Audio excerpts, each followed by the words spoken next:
கர்த்தராகிய இயேசு கிறிஸ்து நல்லவர். கர்த்தருடைய பரிசுத்த நாமத்துக்கு மகிமை உண்டாகட்டும். இன்றைக்கு 2 வேத வசனங்களை நாம் தியானம் செய்ய போகிறோம். 2 வேத வசனங்களை ஒப்பிட்டு தியானம் செய்ய போகிறோம்.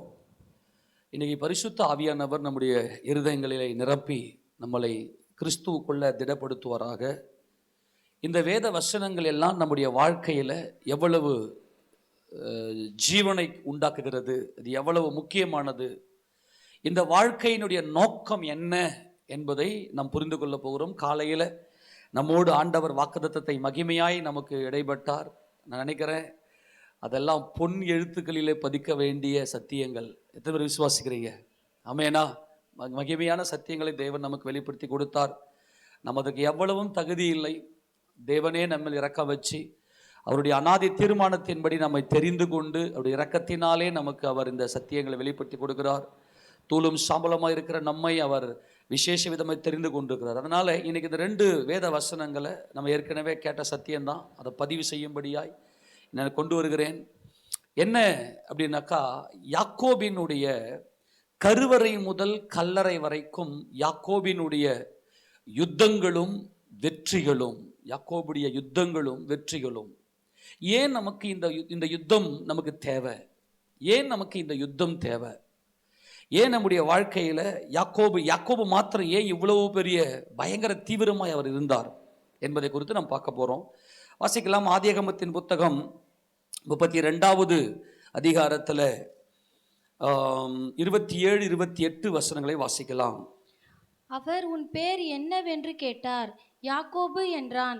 அப்பொழுது அவர், உன் பேர் இனி யாக்கோபு எனப்படாமல் இஸ்ரவேல் எனப்படும்.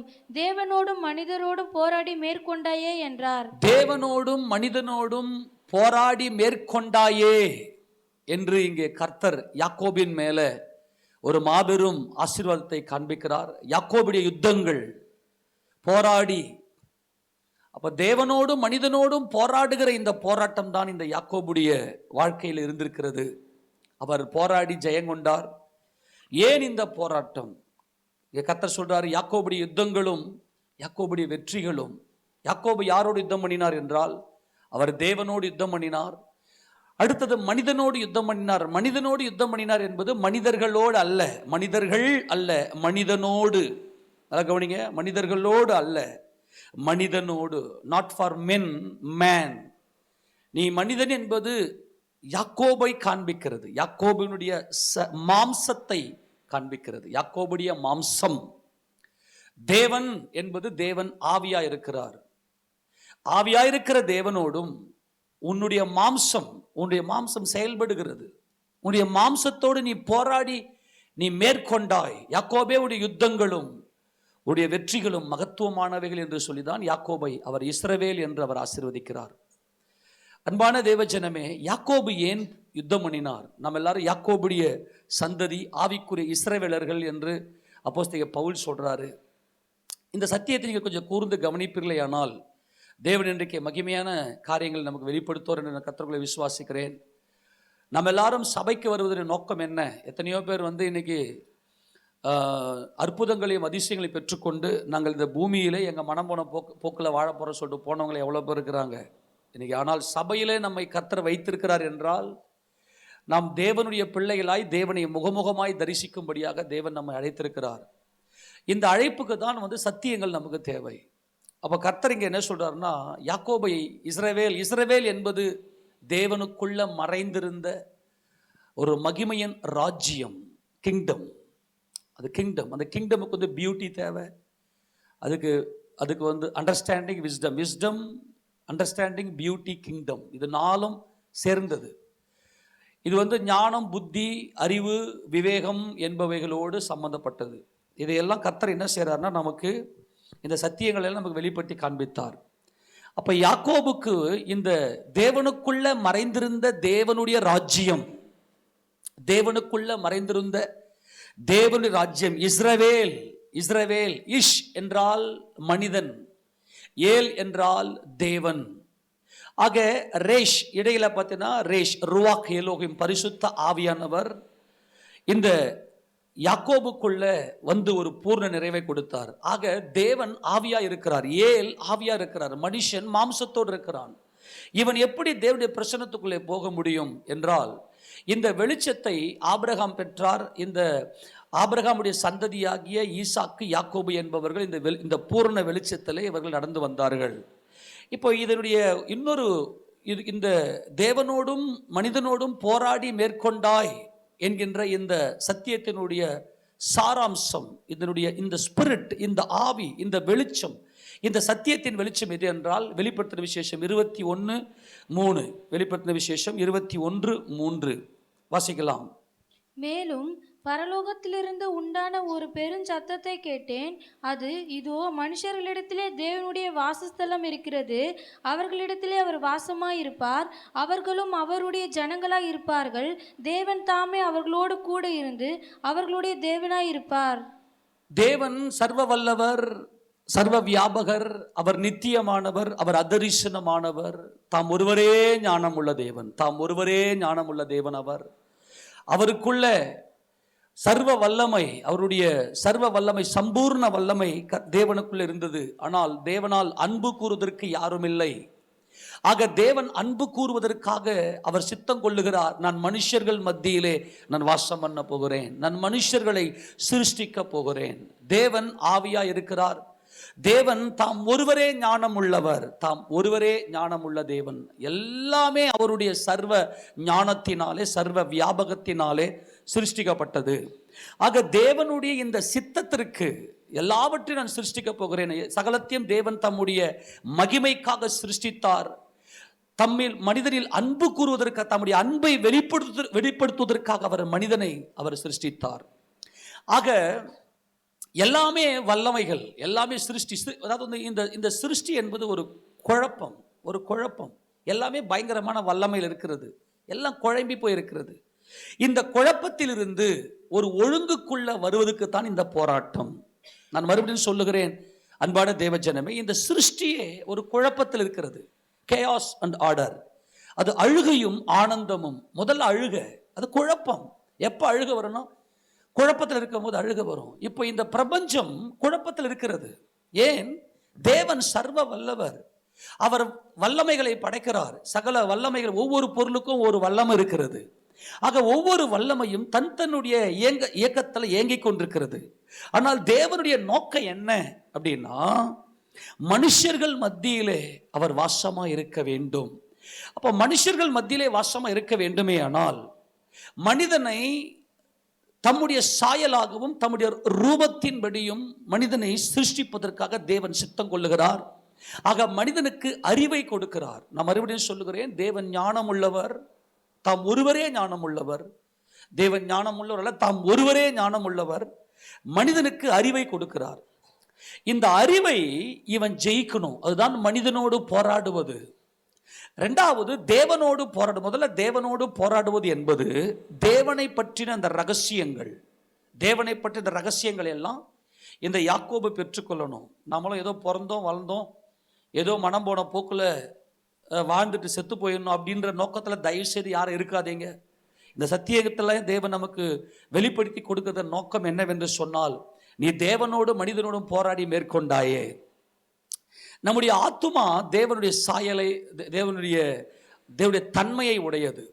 தேவன் நித்தியமானவர், நம்முடைய ஆத்துமா நித்தியமானது, நம்முடைய ஆவி ஆத்துமா நித்தியமானது. தேவன் நம்முடைய ஆவி ஆத்துமாவோடு பேசுகிறார். ஏன்னா தீர்மானம் எடுக்கக்கூடிய வல்லமை நம்முடைய ஆத்துமாவுக்கு தான் உண்டு. ஆத்துமா தான் உண்மையான மனுஷன், நித்தியமான மனுஷன். ஆக தேவன் தாம் ஒருவரே ஞானமுள்ள தேவனாக இருக்கிறவர். அவர் என்ன செய்கிறார் என்றால், அவர் மனிதனை சிருஷ்டிக்கிறார். இந்த சிருஷ்டிப்பின் தன்மையிலிருந்து என்றென்றைக்கும் சிருஷ்டிகருடைய தன்மையை அடையணும்.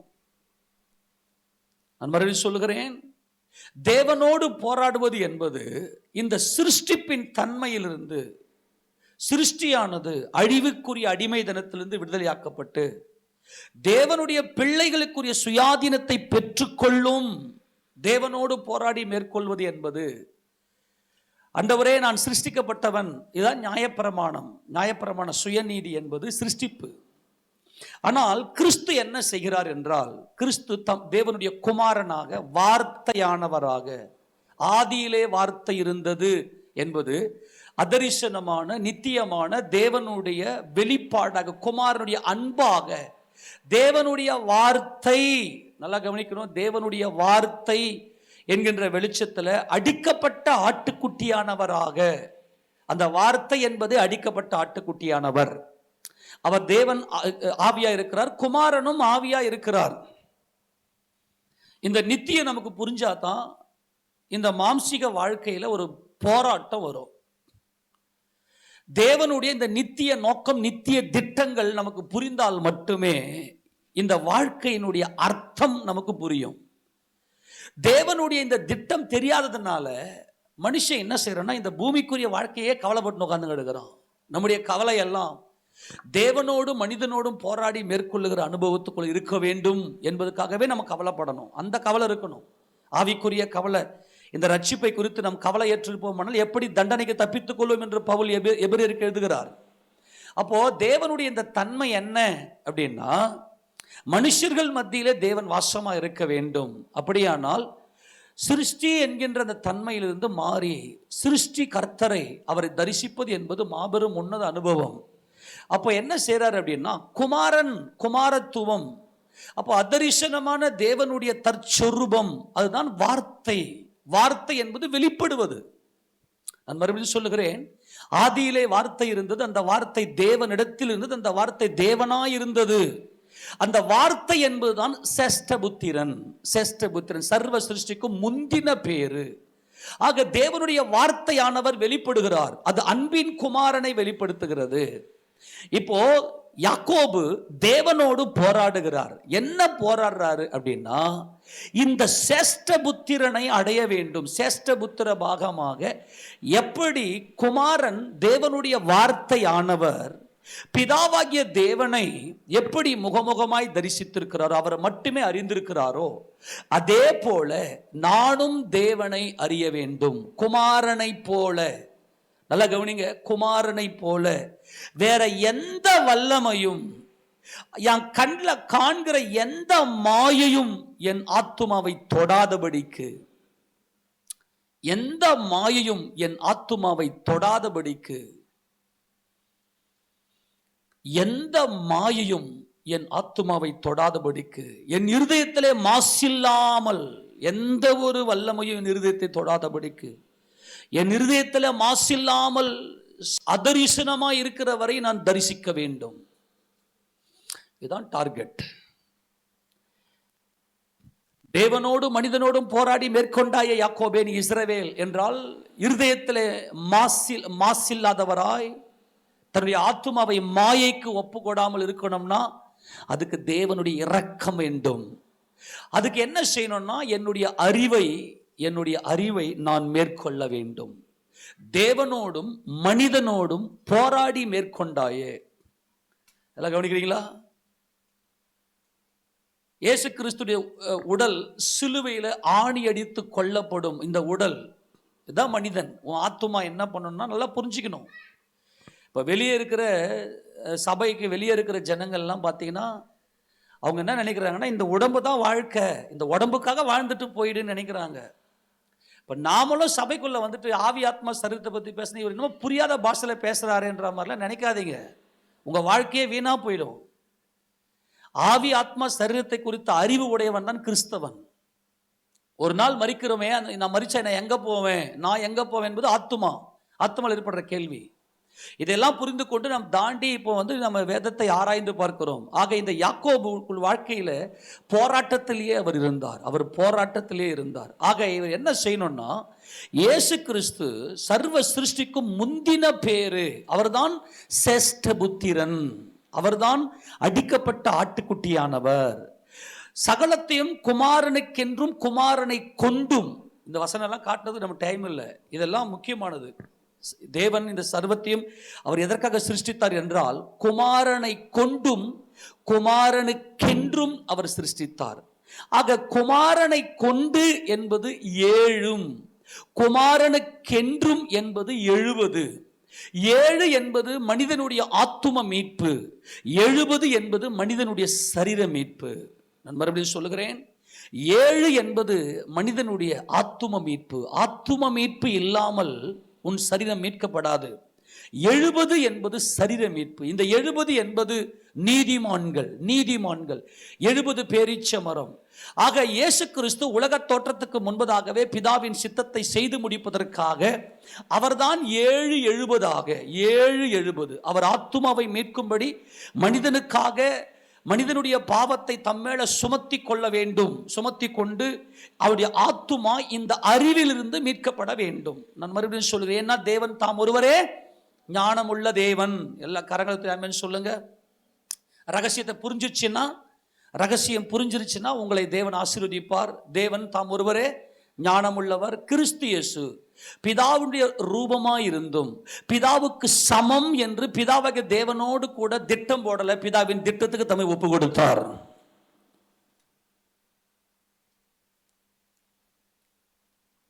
அதுதான் 770. அப்படி பிதாவின் திட்டத்துக்கு தம்மை ஒப்பு கொடுத்தபடியினாலே இந்த அறிவின்படி அவர் செயல்படல, தம்முடைய சுயாதீன சித்தத்தின்படி செயல்படவில்லை. அவர் பிதாவின் சித்தத்துக்கு அவர் தம்மை தாமே ஒப்பு கொடுத்தார். தம்முடைய சுயாதீன சித்தத்தை பிதாவுக்கு ஒப்பு கொடுத்தார்.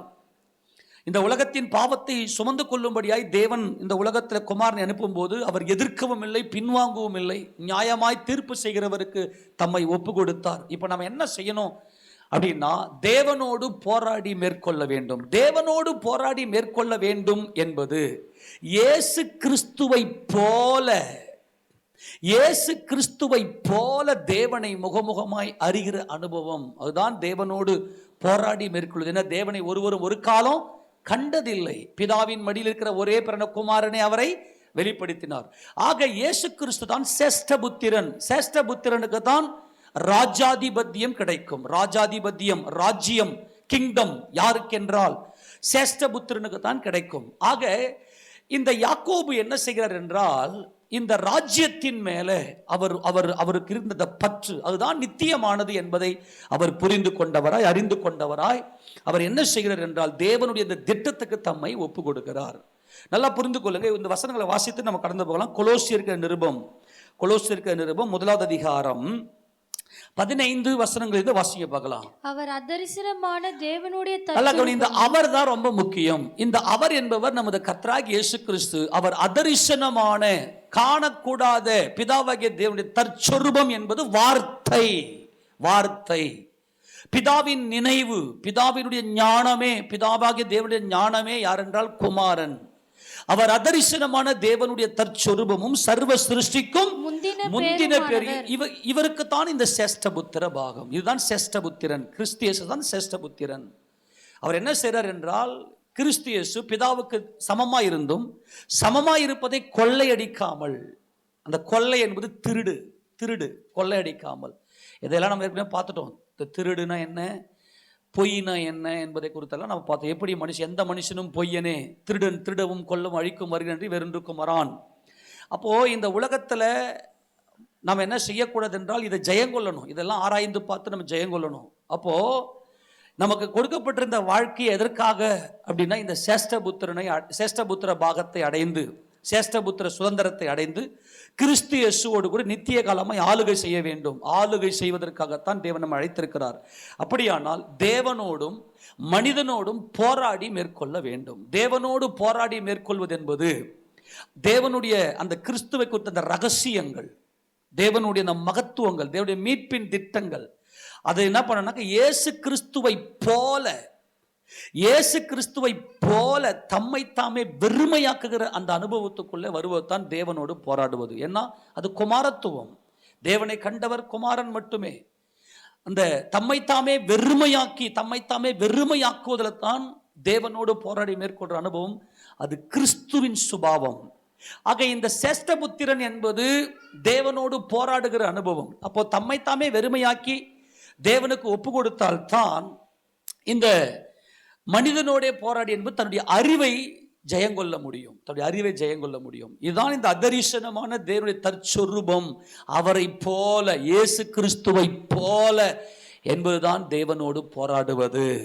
நான் மறுபடியும் சொல்லுகிறேன், இயேசு கிறிஸ்துவை போல, கிறிஸ்து இயேசுவை போல நான் மாறணும் ஆண்டவரே. இந்த போராட்டம் ஒரு மனுஷனுக்குள் இருக்குமே ஆனால் அவன் நித்திய ராஜ்யத்துக்குள்ளே பிரவேசிப்பான்.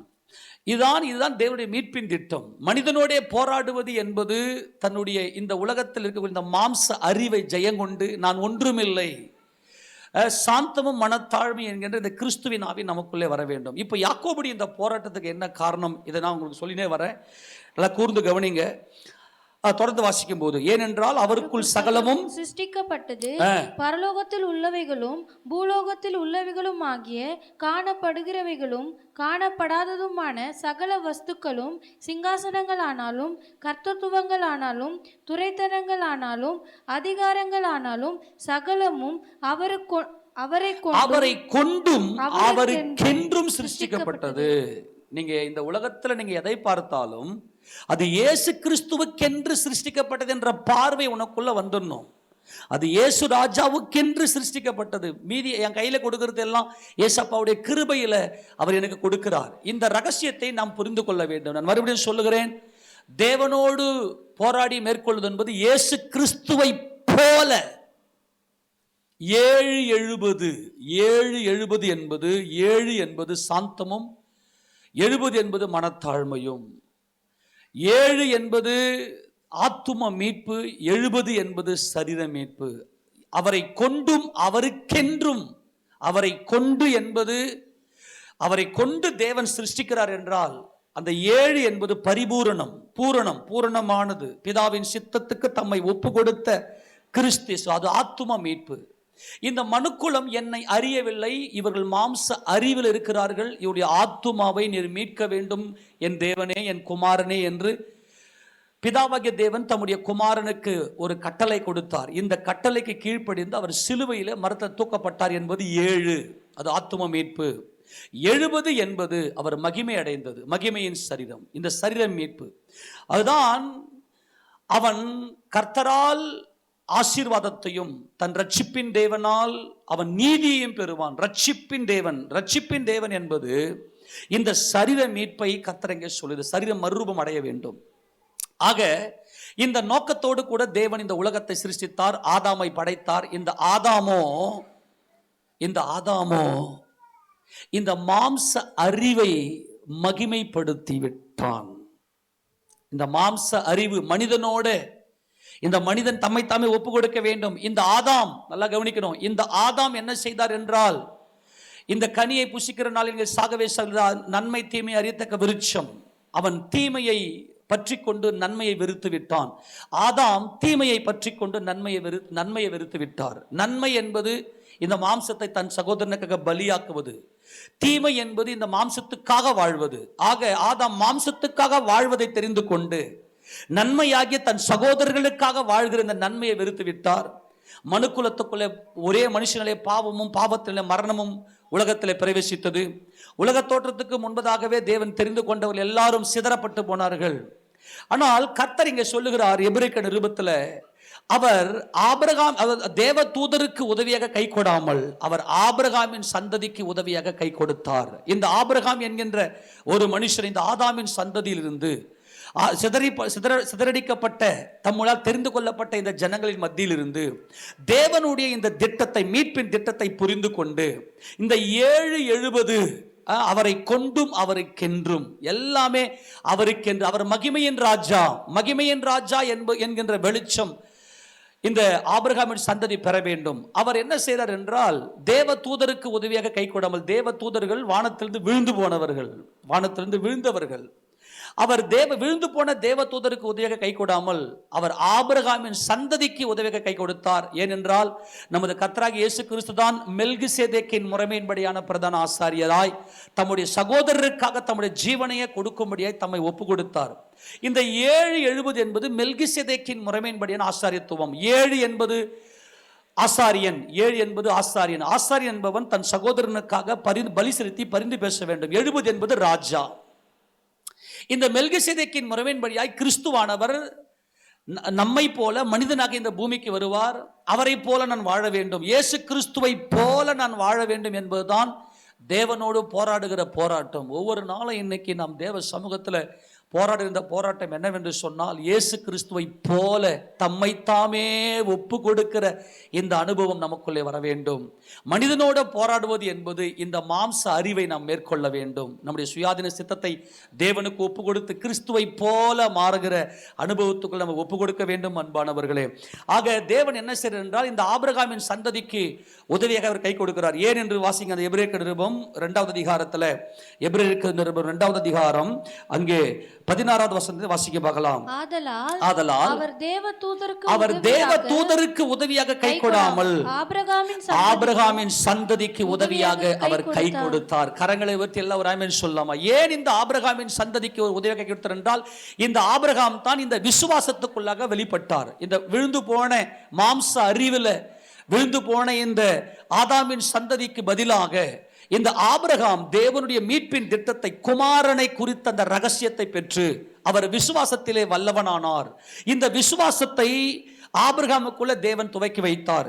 எதனால்? என்ன விசுவாசம் என்றால், வாசிங்க 17 வசனம், அன்றியும் அவர் ஜனத்தின் பாவங்களை நிவர்த்தி செய்வதற்கு ஏதுவாக. நல்லா கவனிங்க, ஜனத்தின் பாவம். நல்லா கவனிங்க, பாவம் என்பது நாம் செய்கிற கிரியைகள் அல்ல. நம்முடைய மனக்கண் குருடாக்கப்பட்டது தான் பாவம். தேவனை அறியாமல் இருப்பதே பாவம். நல்லா புரிஞ்சு, பாவம் நமக்குள் இருக்கமே, ஆனால் பாவத்தின் கிரியைகள் வெளிப்படும். இப்போ குடிப்பது, விபச்சாரம் செய்வது, திருடுவது, பொல்லாத காரியங்கள் செய்வதெல்லாம் பாவத்தினுடைய கிரியைகள், பாவத்தின் விளைவுகள். ஆனால் பாவம் என்பது தேவனை அறியாதிருக்கிற அந்த அறியாமை, தேவனை அறியாதிருக்கிற அந்த அறியாமையை நீக்குவது தான் கர்த்தராகிய இயேசு கிறிஸ்துவின் மாபெரும் மீட்பின் திட்டம். ஆக கர்த்தராகிய இயேசு கிறிஸ்து தம்முடைய ஜனத்தின் பாவத்தை நிவர்த்தி செய்வதற்கு ஏதுவாக தேவனை தமக்குள்ள வெளிப்படுத்தி காண்பிக்கிறார் கிறிஸ்து. ஆக கர்த்தர் தேவ காரியங்களை குறித்து இரக்கமும் உண்மையும் உள்ள பிரதான ஆசாரியராக இருக்கும்படிக்கு எவ்விடத்திலும் தம்முடைய சகோதரருக்கு ஒப்பாக. கவனிங்க, சகோதரர் இயேசு கிறிஸ்து என்னுடைய சகோதரர். இயேசு கிறிஸ்து, இயேசு ராஜா, தேவன் இந்த மனுக்குலத்தை தெரிந்து கொண்டார். என் சகோதரர்களுக்காக நான் பலியாக வேண்டும் என்கின்ற அனுபவத்தில் அவர் தம்மைத்தாமே ஒப்பு கொடுக்கிறார். இந்த ரகசியத்தை புரிந்து கொண்ட ஆபிரகாம், அவர் 100 வயசுல, நல்லா கவனிங்க, ஆபிரகாமுக்கு பிள்ளை கொடுக்க வேண்டுமே, ஆனால் ஆபிரகாமுக்கு தேவன் பிள்ளையை கொடுக்க, மாம்சத்தின்படியான பிள்ளையை கொடுக்க வேண்டுமானால் ஊர் என்கிற கல்தேர் பட்டணத்திலே வச்சு அங்கேயே அவருக்கு பிள்ளையை கொடுத்து அவர் ராஜா மாதிரி வாழ வச்சிருக்கலாம். ஆனால் இயேசு கிறிஸ்துவே ராஜா. அப்ப தேவனுக்கு வாக்குத்தத்தத்தின்படியான பிள்ளைகள் வேண்டும்.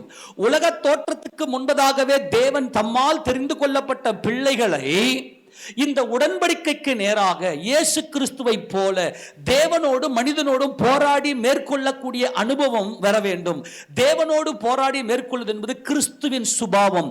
கிறிஸ்துவை போல தம்மைத்தாமே ஒப்பு கொடுக்கிற அனுபவமும், மனிதனோடு போராடி மேற்கொள்வது என்பது தம்முடைய ராஜ்யத்துக்கு சாவது, தம்முடைய மாம்சிக ராஜ்யத்துக்கு சாவது. இது ரெண்டும் வர வேண்டும். வாக்குத்தத்தம் உள்ள சந்ததி தேவனுக்கு வர வேண்டும் என்பதற்காக தேவன் அங்கே என்ன செய்கிறார் என்றால், ஆபிரகாமை அழைக்கிறார். ஆபிரகாமை கர்த்தர் அழைத்து கொண்டு வந்து, இவருடைய மாம்சீக ராஜ்யம் எல்லாம் சாகுது, இவருடைய மாம்ச பலன் எல்லாம் சாகுது. 75 வயதுல அவர் ஆரானை விட்டு புறப்பட்டு வருகிறார். ஆனால் மெசபத்தோமியா தேசத்தை விட்டு புறப்பட்ட போது அவருக்கு என்ன வயசுன்னு தெரியல. ஆனால் வேத ஆராய்ச்சியில் சொல்றாங்க, ஆபிரகாம் 40 வயசு இருக்கும் போதே ஆண்டவர் பேர் சொல்லி அழைத்து விட்டார். ஆரான்ல வந்தபோது அங்க தங்கிட்டாங்க. ஆரான் இருக்கும் போது தான் மறுபடியும் அழைப்பு கொடுத்து வந்தார் என்று சொல்லி, ஆரானை விட்டு புறப்பட்ட போது அவருக்கு 75 வயது.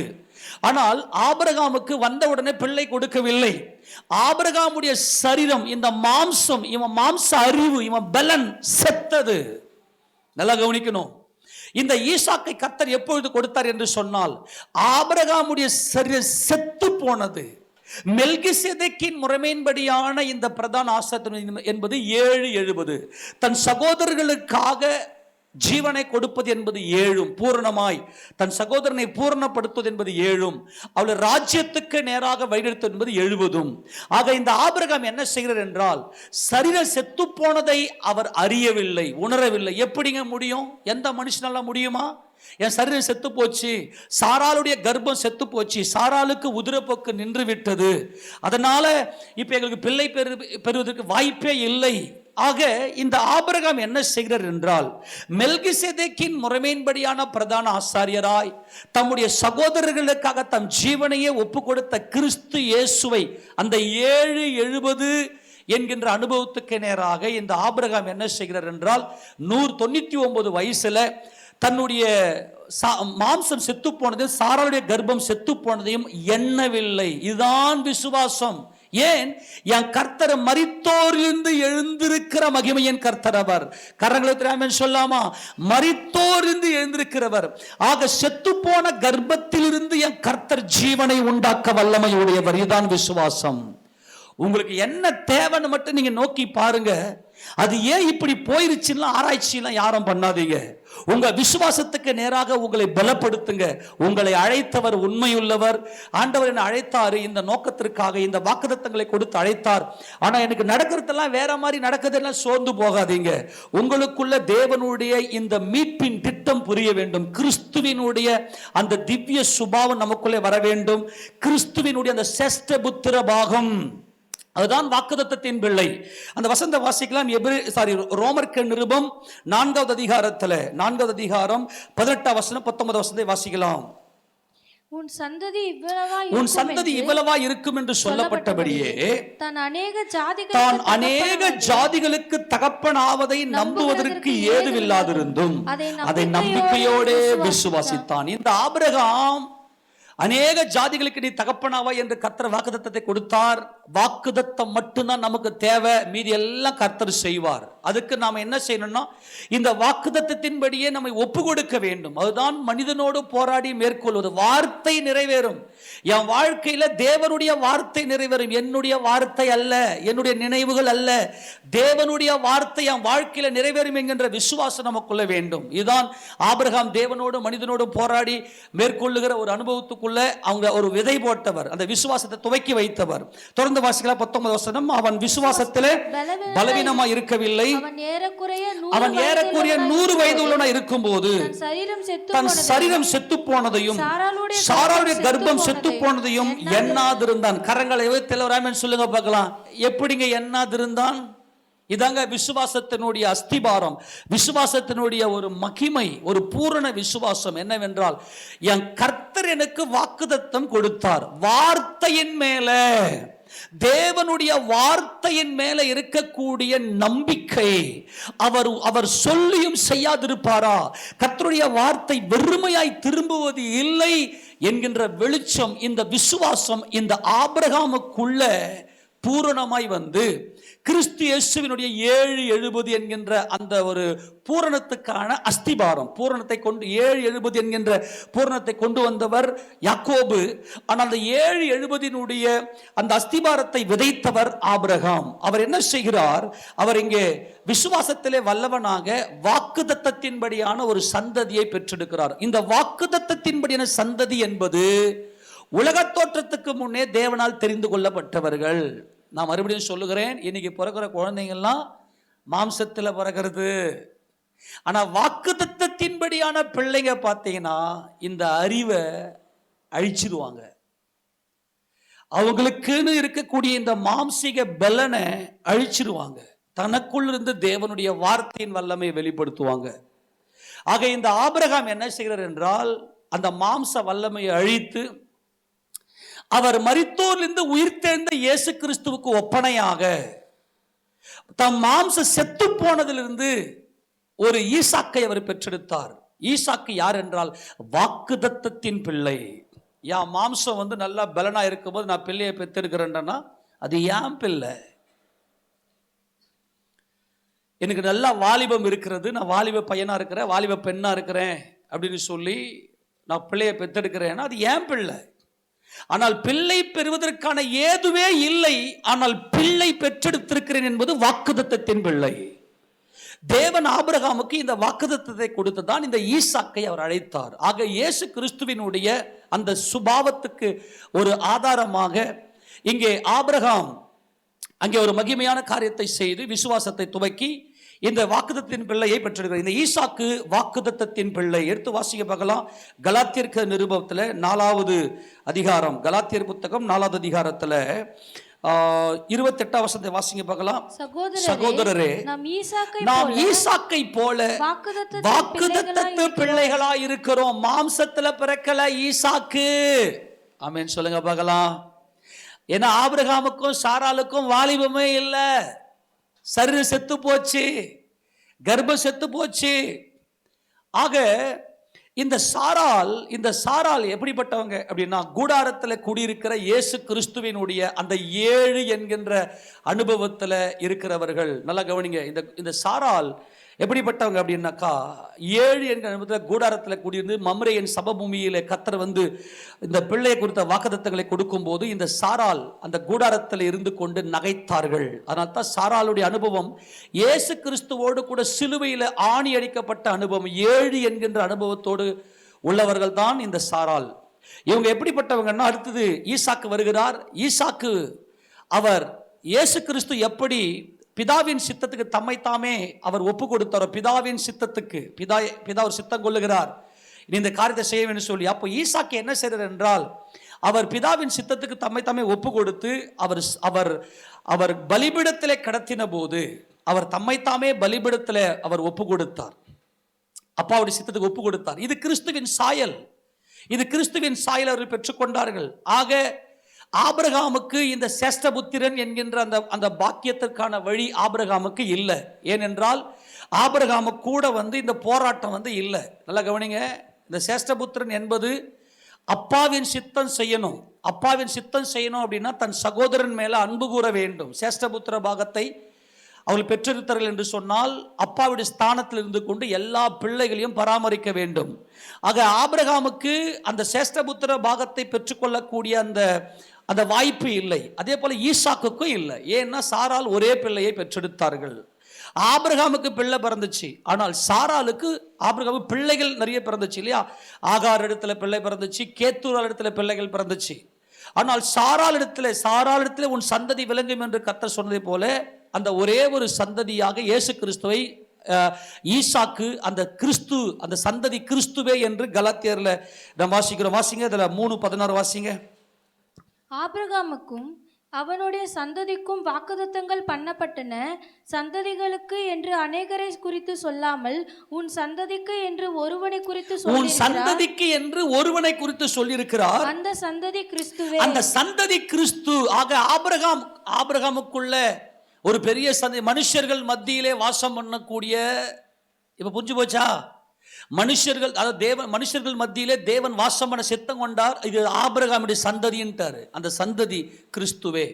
ஆக கிறிஸ்துவின் சாயலை, கிறிஸ்துவின் அந்த சுபாவத்தை நாம் பெற்றவர்களாக தேவனோடும் மனிதனோடும் போராட வேண்டும். இயேசு கிறிஸ்துவை போல தம்மை வெறுமையாக்குகிற அந்த அனுபவமும், தம்முடைய ராஜ்யத்தை நான் ஒன்றுமில்லை என்று சொல்லக்கூடிய மனிதனோடு போடக்கூடிய அனுபவம் வேண்டும். இப்பொழுது இங்கே ஈசாக்கு என்கின்ற இந்த ஒருவனாலே நம்முடைய ஈசாக்குடைய மனைவியாக ரெபேக்காள். இந்த ரெபேக்காள் எப்படிப்பட்டவர் என்றால் குணசாலி. இந்த ரெபேக்காள் குணசாலி. அவர்கள் தாகத்தோட முன்ன பின்ன அறிமுகம் இல்லாத எலியாசர் அவங்க ஊர் வழியா போகும்போது எனக்கு குடிக்கிற தண்ணி கொடுமா என்று சொன்னபோது, உனக்கும் வார்ப்பேன் உன் ஒட்டகத்துக்கும் வார்ப்பேன் என்று சொல்லி அவர் குணசாலியாய், இந்த குணசாலி என்பது 70, கூடரவாசி என்பது 7. இந்த 7ம் 70ம் ஒன்றாக சேர்ந்து செயல்பட்டது யாக்கோபிடத்துல மாத்திரமே. யாக்கோபிடத்தில் தான் கிருபையின் சத்தியம் வெளிப்பட்டது. இந்த யாக்கோபு என்ன செய்தார் என்று சொன்னால், கூடரவாசியும் குணசாலியுமாக அவர் தன் தாயாகிய ரெபேக்காளுடைய வயிற்றில் இருக்கும் போதே இந்த சேஷ்டபுத்திர பாகத்தின் மேலே ஒரு தாகமுடைய ஒரு ஆவி உடையவராக இந்த யாக்கோபு இருந்தார். யாக்கோபுக்குள்ள ஏன் இவ்வளவு பெரிய சத்தியம், கிருபையின் சத்தியம் வெளிப்பட்டது என்று சொன்னால், யாக்கோபுடைய ஆவி கர்ப்பத்தில் இருக்கும் போதே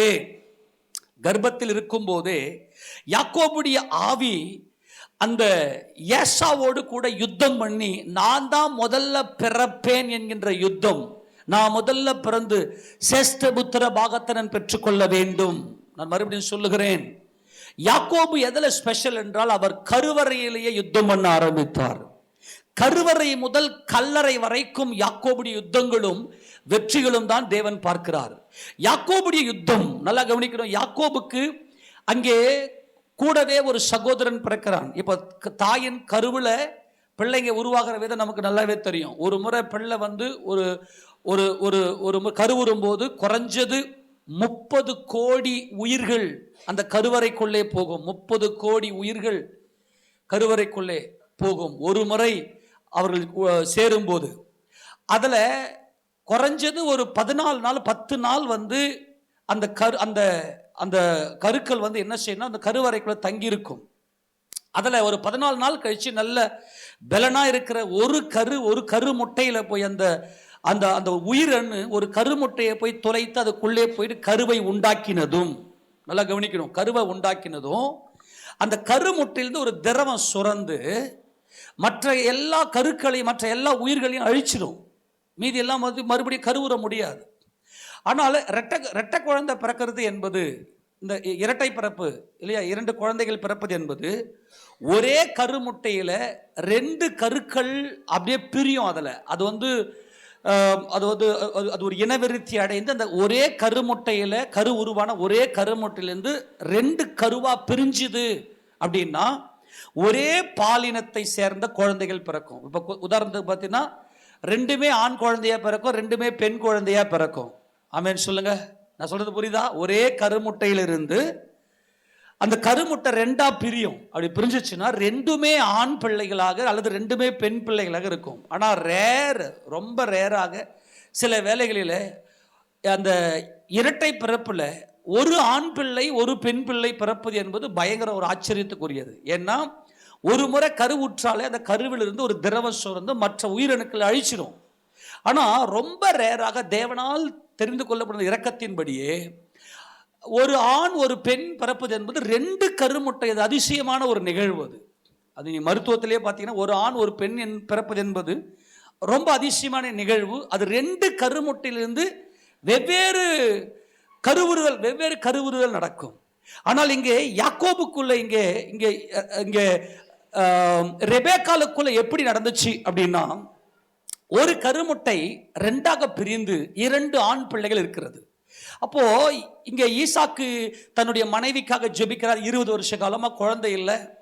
அப்போ 20 வருஷ காலமா குழந்தை இல்லாத தன் மனைவிக்காக ஈசாக்கு ஜெபிக்கிறார். கர்த்தர் ரெபேக்கால் கருவுறும்படி கர்த்தர் கிருபை செய்கிறார். அங்கே உள்ள 2 பிள்ளைகள் இருக்கிறார்கள். அங்கே யுத்தம் நடக்கிறது. நல்லா கவனிங்க. யாக்கோபுடைய இந்த யுத்தம் எதற்கானது என்றால், என் தேவனே, நான் சேஷ்டபுத்திரனாக வெளிப்பட்டு கிறிஸ்து இயேசுவினுடைய திவ்ய சுபாவமாகிய 770 என் சகோதரனுக்காக என்னையே பலியாக்குகிற அனுபவமும், என் அப்பாவுடைய எல்லா சொத்துக்களுக்கும் நான் சுதந்திரவாளியாக எங்க அப்பாவால நியாயந்திருக்கப்படுகிற அனுபவம் எனக்கு வேண்டும். நான் மறுபடியும் சொல்லுகிறேன், இந்த சேஷ்டபுத்திர பாகத்தின் மேல யாருக்கு தாகம் இருக்கிறதோ அவங்க தான் கிறிஸ்தவர்கள்.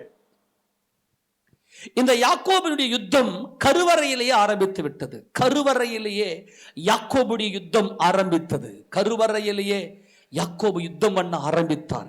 யாக்கோபுடைய ஆவியில அது புரிந்து கொள்ள முடியாத ஒன்று. ஏன் யுத்தம் நடக்கணும் கொஞ்சம் யோசிச்சு பாருங்க.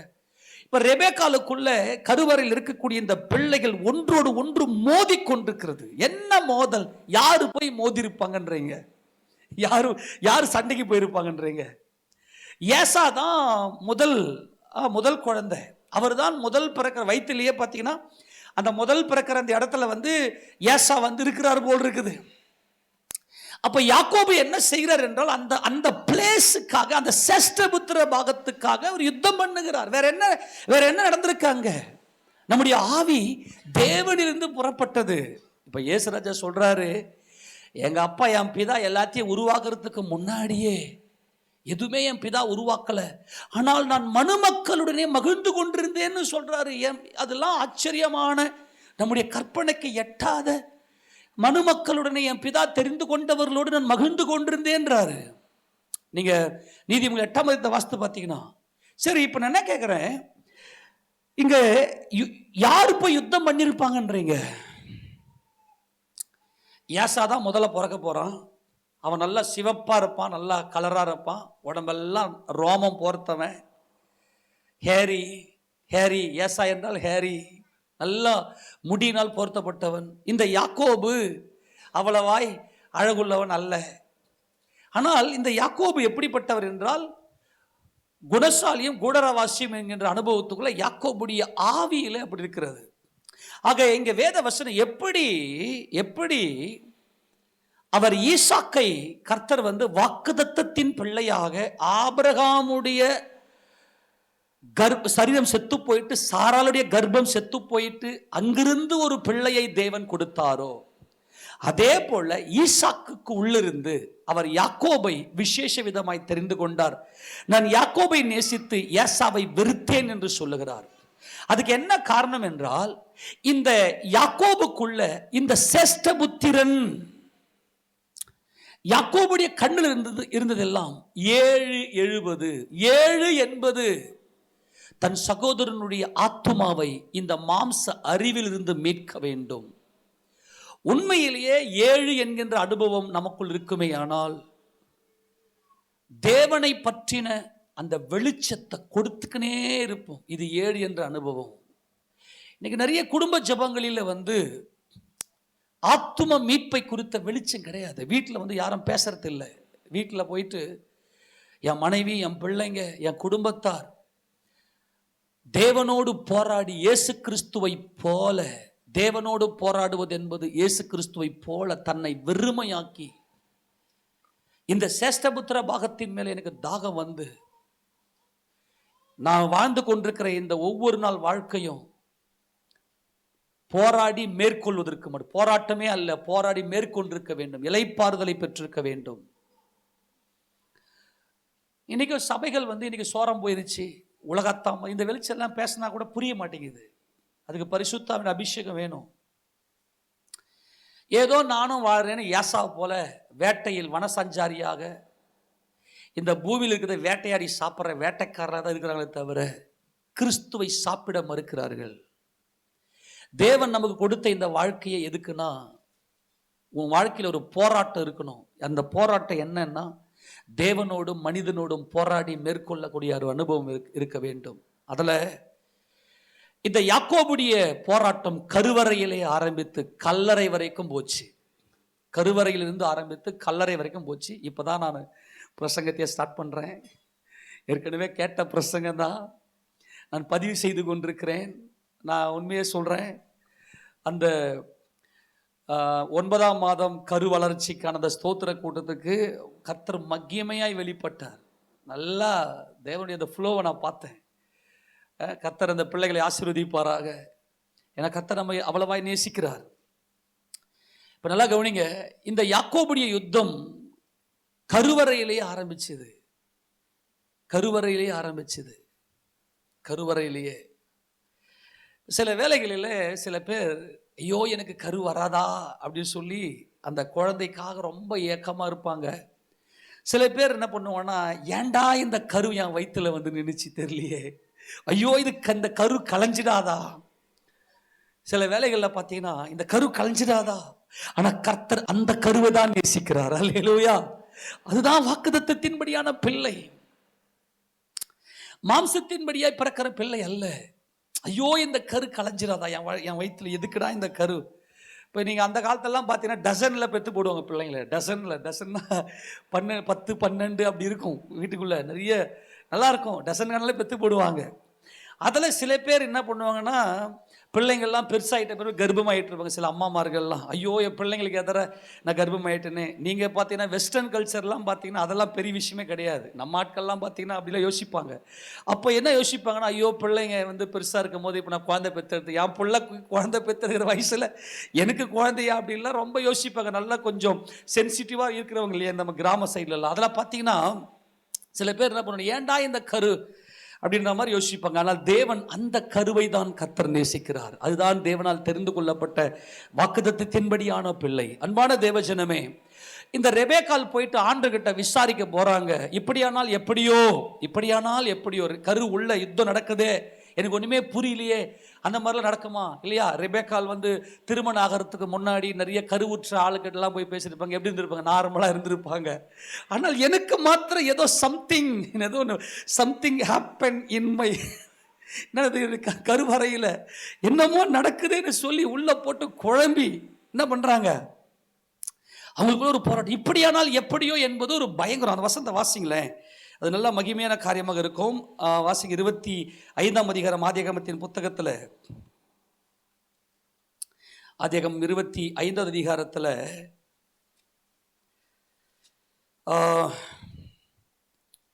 19 வாசிங்க. ஆபிரகாமின் குமாரனாகி ஈசாக்குடைய வம்ச வரலாறு. ஆபிரகாம் ஈசாக்கை பெற்றான். ஈசாக்கு ரெபேக்காலை விவாகம் பண்ணுகிற போது 40 வயதாயிருந்தான். இவன் பதான் அராம் என்னும் சீரிய தேசத்தானாகிய பெத்துவேலுக்கு குமாரத்தியும் சீரிய தேசத்தானாகிய லாபானுக்கு சகோதரியுமானவள். மலடியாயிருந்த தன் மனைவிக்காக ஈசாக்கு கர்த்தரை நோக்கி வேண்டுதல் செய்தான். கர்த்தர் அவன் வேண்டுதலை கேட்டருளினார். அவன் மனைவி ரெபேக்காள் கர்ப்பந்தரித்தாள். அவள் கர்ப்பத்திலே பிள்ளைகள் ஒன்றோடே ஒன்று மோதி கொண்டிருந்தன. அப்பொழுது அவள், இப்படியானால் எனக்கு எப்படியோ என்று சொல்லி கர்த்தரிடத்தில் விசாரிக்கும்படி போனாள். கர்த்தரிடத்தில் விசாரிக்கும்படி போன இந்த ரெபேக்காள் அவர்கள் குணசாலி, அவர்கள் உபதேசத்தில் தேறினவர்கள்.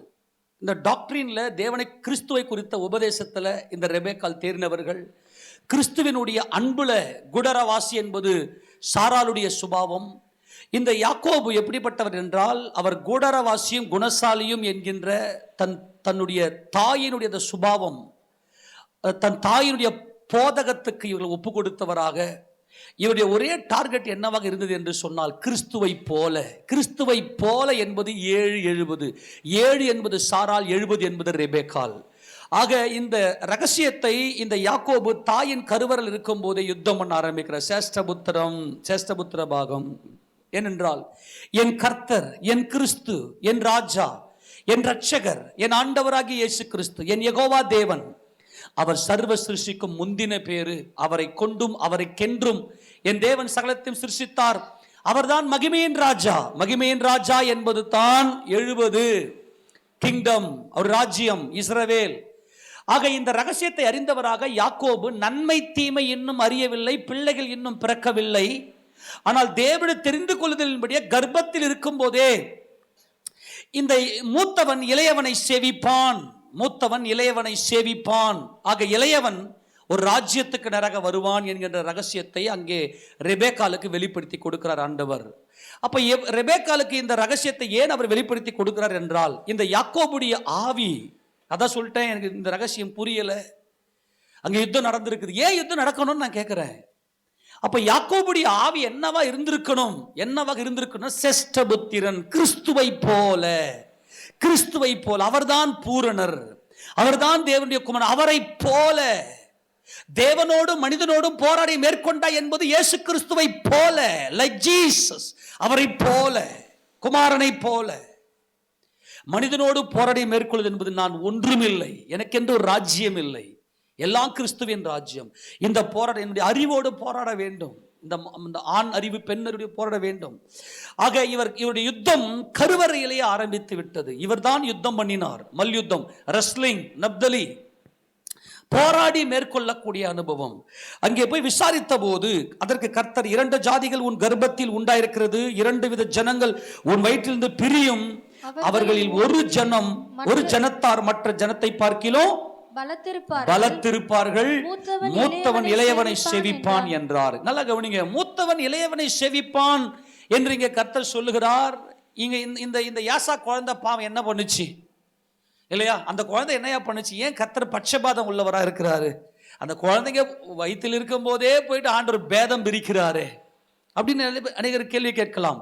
மல்கியாவின் புத்தகத்தில் கர்த்தர் சொல்றார், நான் யாசாவை வெறுத்தேன், யாக்கோபை சிநேகித்தேன், யாக்கோபை நேசிக்கிறேன், யாக்கோபின் மேல நான் பாசமா இருக்கிறேன், யாக்கோபில் நான் அன்பு கூறுகிறேன்.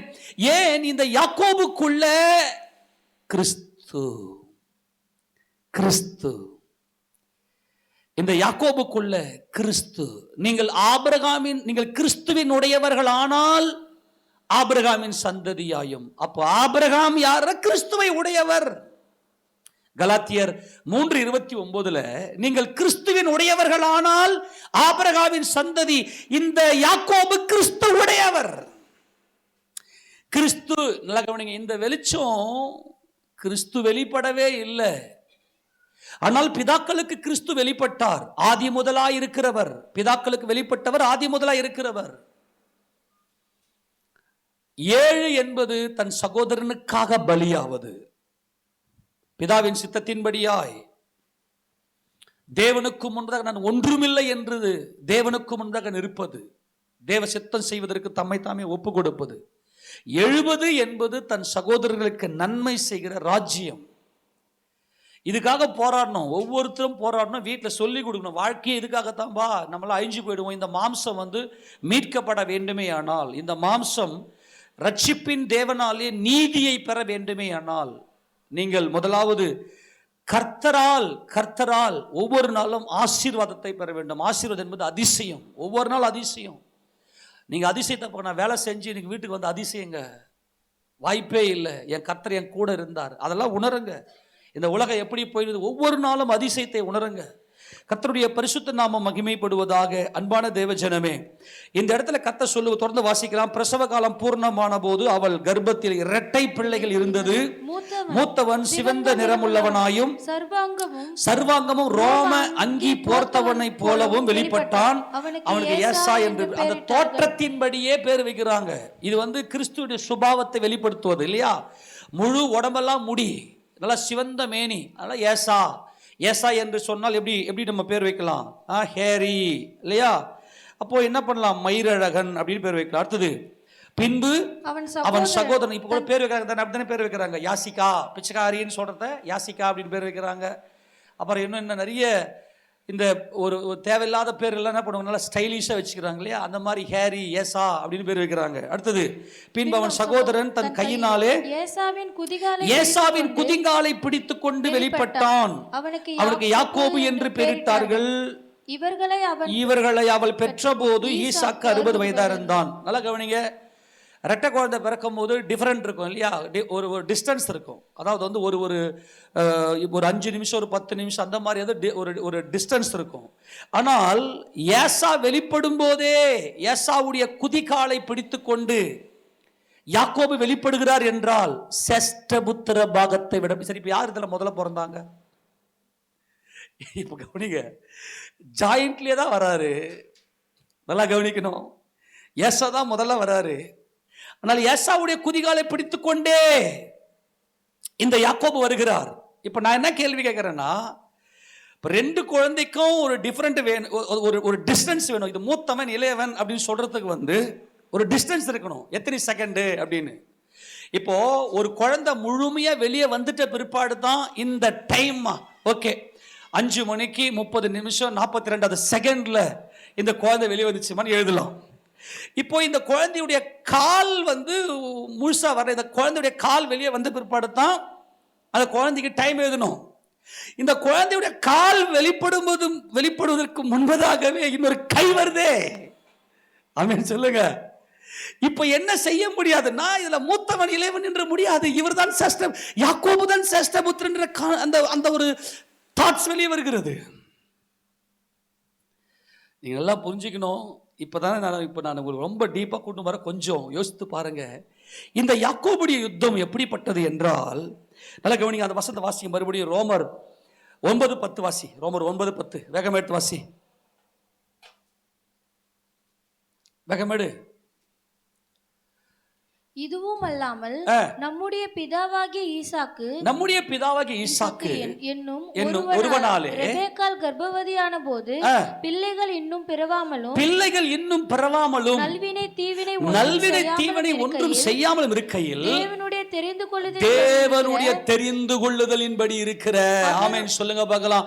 இந்த தேவனுடைய தெரிந்து கொள்ளுதல் தாங்க வாக்குத்தத்தத்தின் பிள்ளை.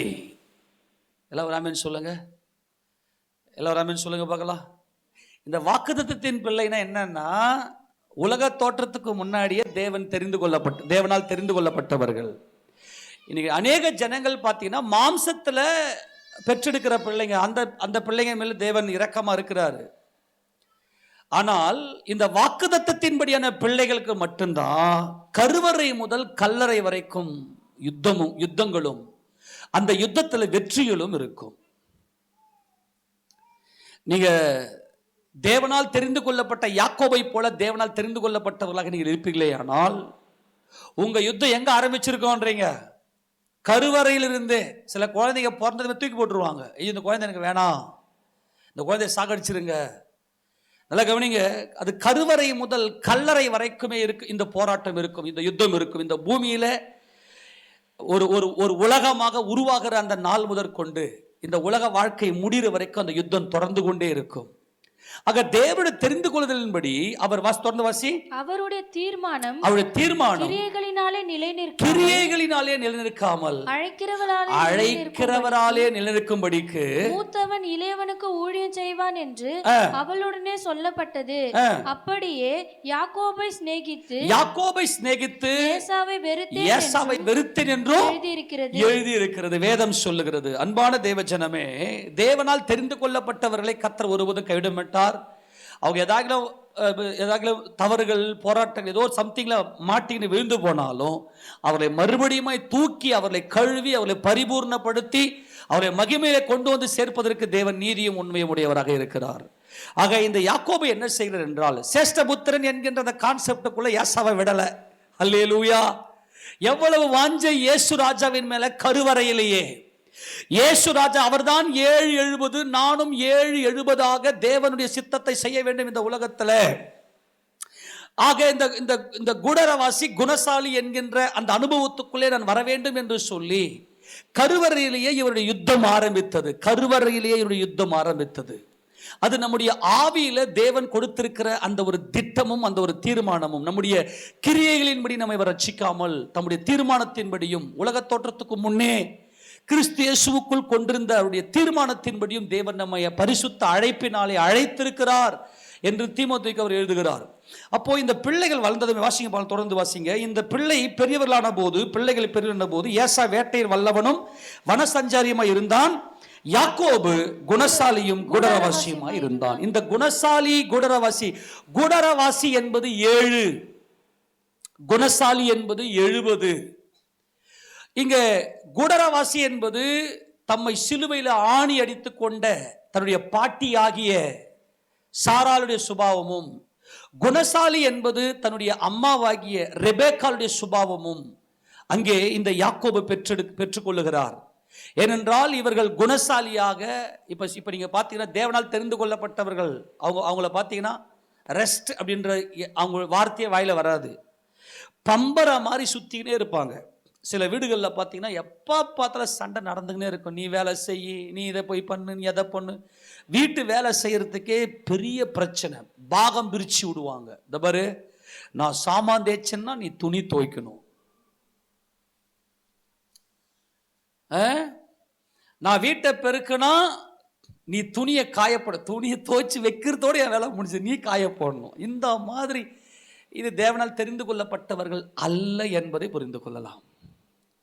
ஆனால் இந்த குடரவாசி குணசாலி என்பது உனக்கும் வார்ப்பேன், உன் ஒட்டகங்களுக்கும் நான் வார்ப்பேன்,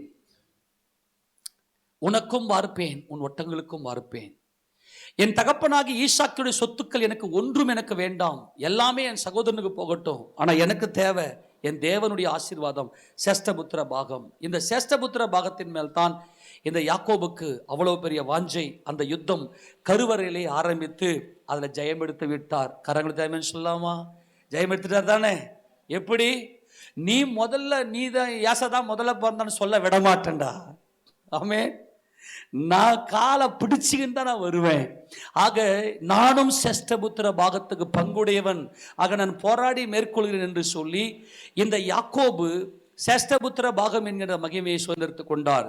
இப்ப கர்த்தர் எகிப்தில பார்வோன்கிட்ட பேசும்போது, இஸ்ரவேல் என் சேஷ்டபுத்திரனை போக விடு என்று யாத்திராகமம் 4:22 வாசிக்கும் போது, அங்க வாசிங்க பார்க்கலாம். யாத்திராகமம் 4:22. அப்பொழுது நீ பார்வோனே சொல்ல வேண்டியது என்னவென்றால், இஸ்ரவேல் என்னுடைய குமாரன், என் சேஷ்டபுத்திரன், எனக்கு ஆராதனை செய்யும்படி குமாரனை அனுப்பிவிடு என்று கட்டளையிடுகிறேன். ஆமென். கரங்களுக்கு ஆமென் சொல்லாமா? எப்படிப்பட்ட ஒரு பாக்கியம்! இஸ்ரவேல் என் சேஷ்டபுத்திரன். நல்லா கவனிக்கணும். இப்ப இங்க யாக்கோபு ஏறக்குறைய 77-78 வயசு வரைக்கும் அவர் கூடாரவாசி என்கின்ற அனுபவத்தில் தன்னுடைய மாம்சத்தை சிலுவையில் ஆணி அடித்தார். இது 7 என்கின்ற அனுபவம். 7 என்கின்ற அனுபவம் சிலுவையில் ஆணி அடிக்கிற அனுபவம்.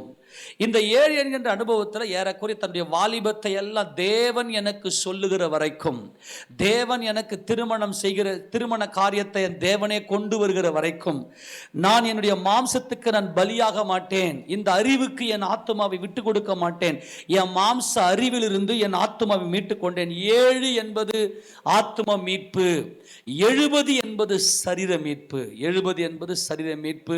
இது ரெண்டும் இணைந்தது. ஆக யாக்கோபு என்ன செய்கிறார்? அவர் ஏறக்குறைய 78 வயசுல அவர் திருமணம் செய்யும்படியாக தன்னுடைய சொந்த ஜனங்கள் அண்டையிலே அனுப்பப்படுகிறார். அங்கே ராகேலை அவர் பார்க்கிறார். ராகேலை பார்த்து அங்கே என்ன செய்கிறார்னா, அங்கே முத்தம் செய்கிறார். நான் உன்னுடைய அப்பாவுடைய சகோதரினுடைய மகன் என்று சொல்லி வெளிப்படுத்தி கொண்டு அங்கே போய் வேலை செய்து அங்கே திருமணம்லாம் செய்து கொண்டு ஒரு பெரிய 2 பரிவாரங்களோடு, 2 பரிவாரம் என்பது தேவனுடைய பிள்ளைகளும் தேவனுடைய பிள்ளைகளுக்கு தேவனுக்கென்று பலி செலுத்தக்கூடிய ஆடு மாடுகளும், அதுதான் 2 பரிவாரம். நமக்கென்று ஒரு சந்ததியும், நல்ல கவனிங்க, தமக்கென்று ஒரு சந்ததியும் தேவனுக்கு பலி செலுத்தக்கூடிய தேவனுடைய ஆலயத்துக்கென்று தேவன் தங்குகிற ஆலயமாகிய தம்முடைய பிள்ளைகளும், தம்முடைய பிள்ளைகளை தேவனுக்கென்று பிரதிஷ்டை செய்யக்கூடிய பலிகளும், அதுதான் 2 பரிவாரம். நல்லா புரிந்து கொள்ள வேண்டும். இதுதான் 2 பரிவாரங்கள் எனக்கு கொடுத்து. யாக்கோபுடைய பார்வையெல்லாம் கர்த்தரே, கிறிஸ்து இயேசுவை போல, நான் இயேசு கிறிஸ்துவை போல மாற வேண்டும் என்பது. இப்பொழுது ஏசா தன்னை சாகடிக்கும்படியாய் வருகிறான். இங்கே சேஷ்டபுத்திர பாகத்தை எல்லாம் அவர் பெற்றுக்கொண்டதில் நமக்கு நல்லாவே தெரியும். அங்கே ஏசா போயிட்டு வேட்டையாடி கொண்டு வருவதற்குள்ளதாகவே ஏசாவை போல இங்கே போராடி அவருடைய யுத்தம் தொடர்ந்து கொண்டே இருக்கும். சேஷ்டபுத்திர பாகத்துக்காக தொடர்ந்து கொண்டே இருக்கும். அங்கே கூழ் சமைத்து கொண்டிருந்த போது, சிவப்பான கூழ் சமைத்து கொண்டிருந்த போது சேஷ்டபுத்திர பாகத்தை கேட்டு வாங்கினார். யாசா இல்லாத நேரத்தில் சேஷ்டபுத்திர பாகத்தை தன் அப்பாவிடத்தில் பெற்றுக்கொண்டார். இப்படி எல்லாவற்றிலுமே இயேசு கிறிஸ்துவை குறித்த அந்த ரகசியங்கள் என்ன, அவர் கருவறையிலே மேற்கொண்டு விட்டார். கரங்கள் தேவன் சொல்லாமா? கருவறையிலே யாக்கோபு மேற்கொண்டு விட்டார். ஏன்னா தனியா விடலையே, யாசாவை தனியா விடலையே, காலபுட்சின் தானே வந்தாரு. நான் தானே சேஷ்டபுத்திர பாகத்துக்கு சொந்தக்காரன் என்பதை அங்கே யாக்கோபு வெளிப்படுத்தி விட்டார். அவருடைய நோக்கம் எல்லாம் ஒரே நோக்கம், கிறிஸ்து கிறிஸ்து கிறிஸ்து கிறிஸ்து. இதுதான் பிதாக்கள்.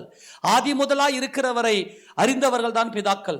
அப்போ ஒவ்வொரு காரியத்தையும் போராடி மேற்கொண்டு வரும்போது இப்போது தேவனோடு போராடுகிற அனுபவம். சேஷ்டபுத்திர பாகத்தை எழுத்தின்படியே பெற்றுக்கொண்டாலும் தேவனோடு போராடுகிற அனுபவத்தில் யாப்போக்கு என்கின்ற ஆற்றை கடக்க செய்கிறார். இந்த யாப்போக்கு என்கின்ற ஆறு, யாப்போக்கு என்றால் எம்டிங், வெறுமை. இதுதான் கிறிஸ்துவை போல எனக்குன்னு எதுவுமே இல்லப்பா, எல்லா வல்லமைகளும் உம்மிலிருந்து வந்தது தேவனே. நான் மறுபடியும் சொல்லுகிறேன், ஒவ்வொரு மனிதனுக்குள்ள என்னுடையது அப்படின்னு இருக்கும். இது என் மனைவி, என் பிள்ளைகள், என் சொத்துக்கள். இங்கே யாக்கோபு தேவனோடு போராடுகிறார். தேவனோடும் மனிதனோடும் போராடுகிற இந்த அனுபவம் தான் இந்த யாக்கோபு. இந்த யாக்கோபு தான் கிருபையின் சத்தியம். அப்ப யாப்போக்கு என்கின்ற ஆற்றை கடக்கிற அந்த ஸ்டேஜில் தான் கிறிஸ்து ஏன் அங்க வந்தார் அப்படின்னா, கிறிஸ்துவை போல, அங்கே கிறிஸ்துவை போல. கிறிஸ்து எப்படிப்பட்டவர்? அவர் தேவனுடைய ரூபமாய் இருந்தும் தேவனுக்கு சமம் என்பதை கொள்ளையாடின பொருளாக எண்ணாமல் தம்மை தாமே வெறுமையாக்கி என்கின்ற அனுபவம் கிறிஸ்துவுக்குள் இருந்தபடினாலே யாப்போக்கு என்கின்ற ஆற்றண்டையில எல்லாவற்றையும் அந்த ஆற்றை கடக்க செய்தார். தன் கண்ணை விட்டு அகற்றினார்.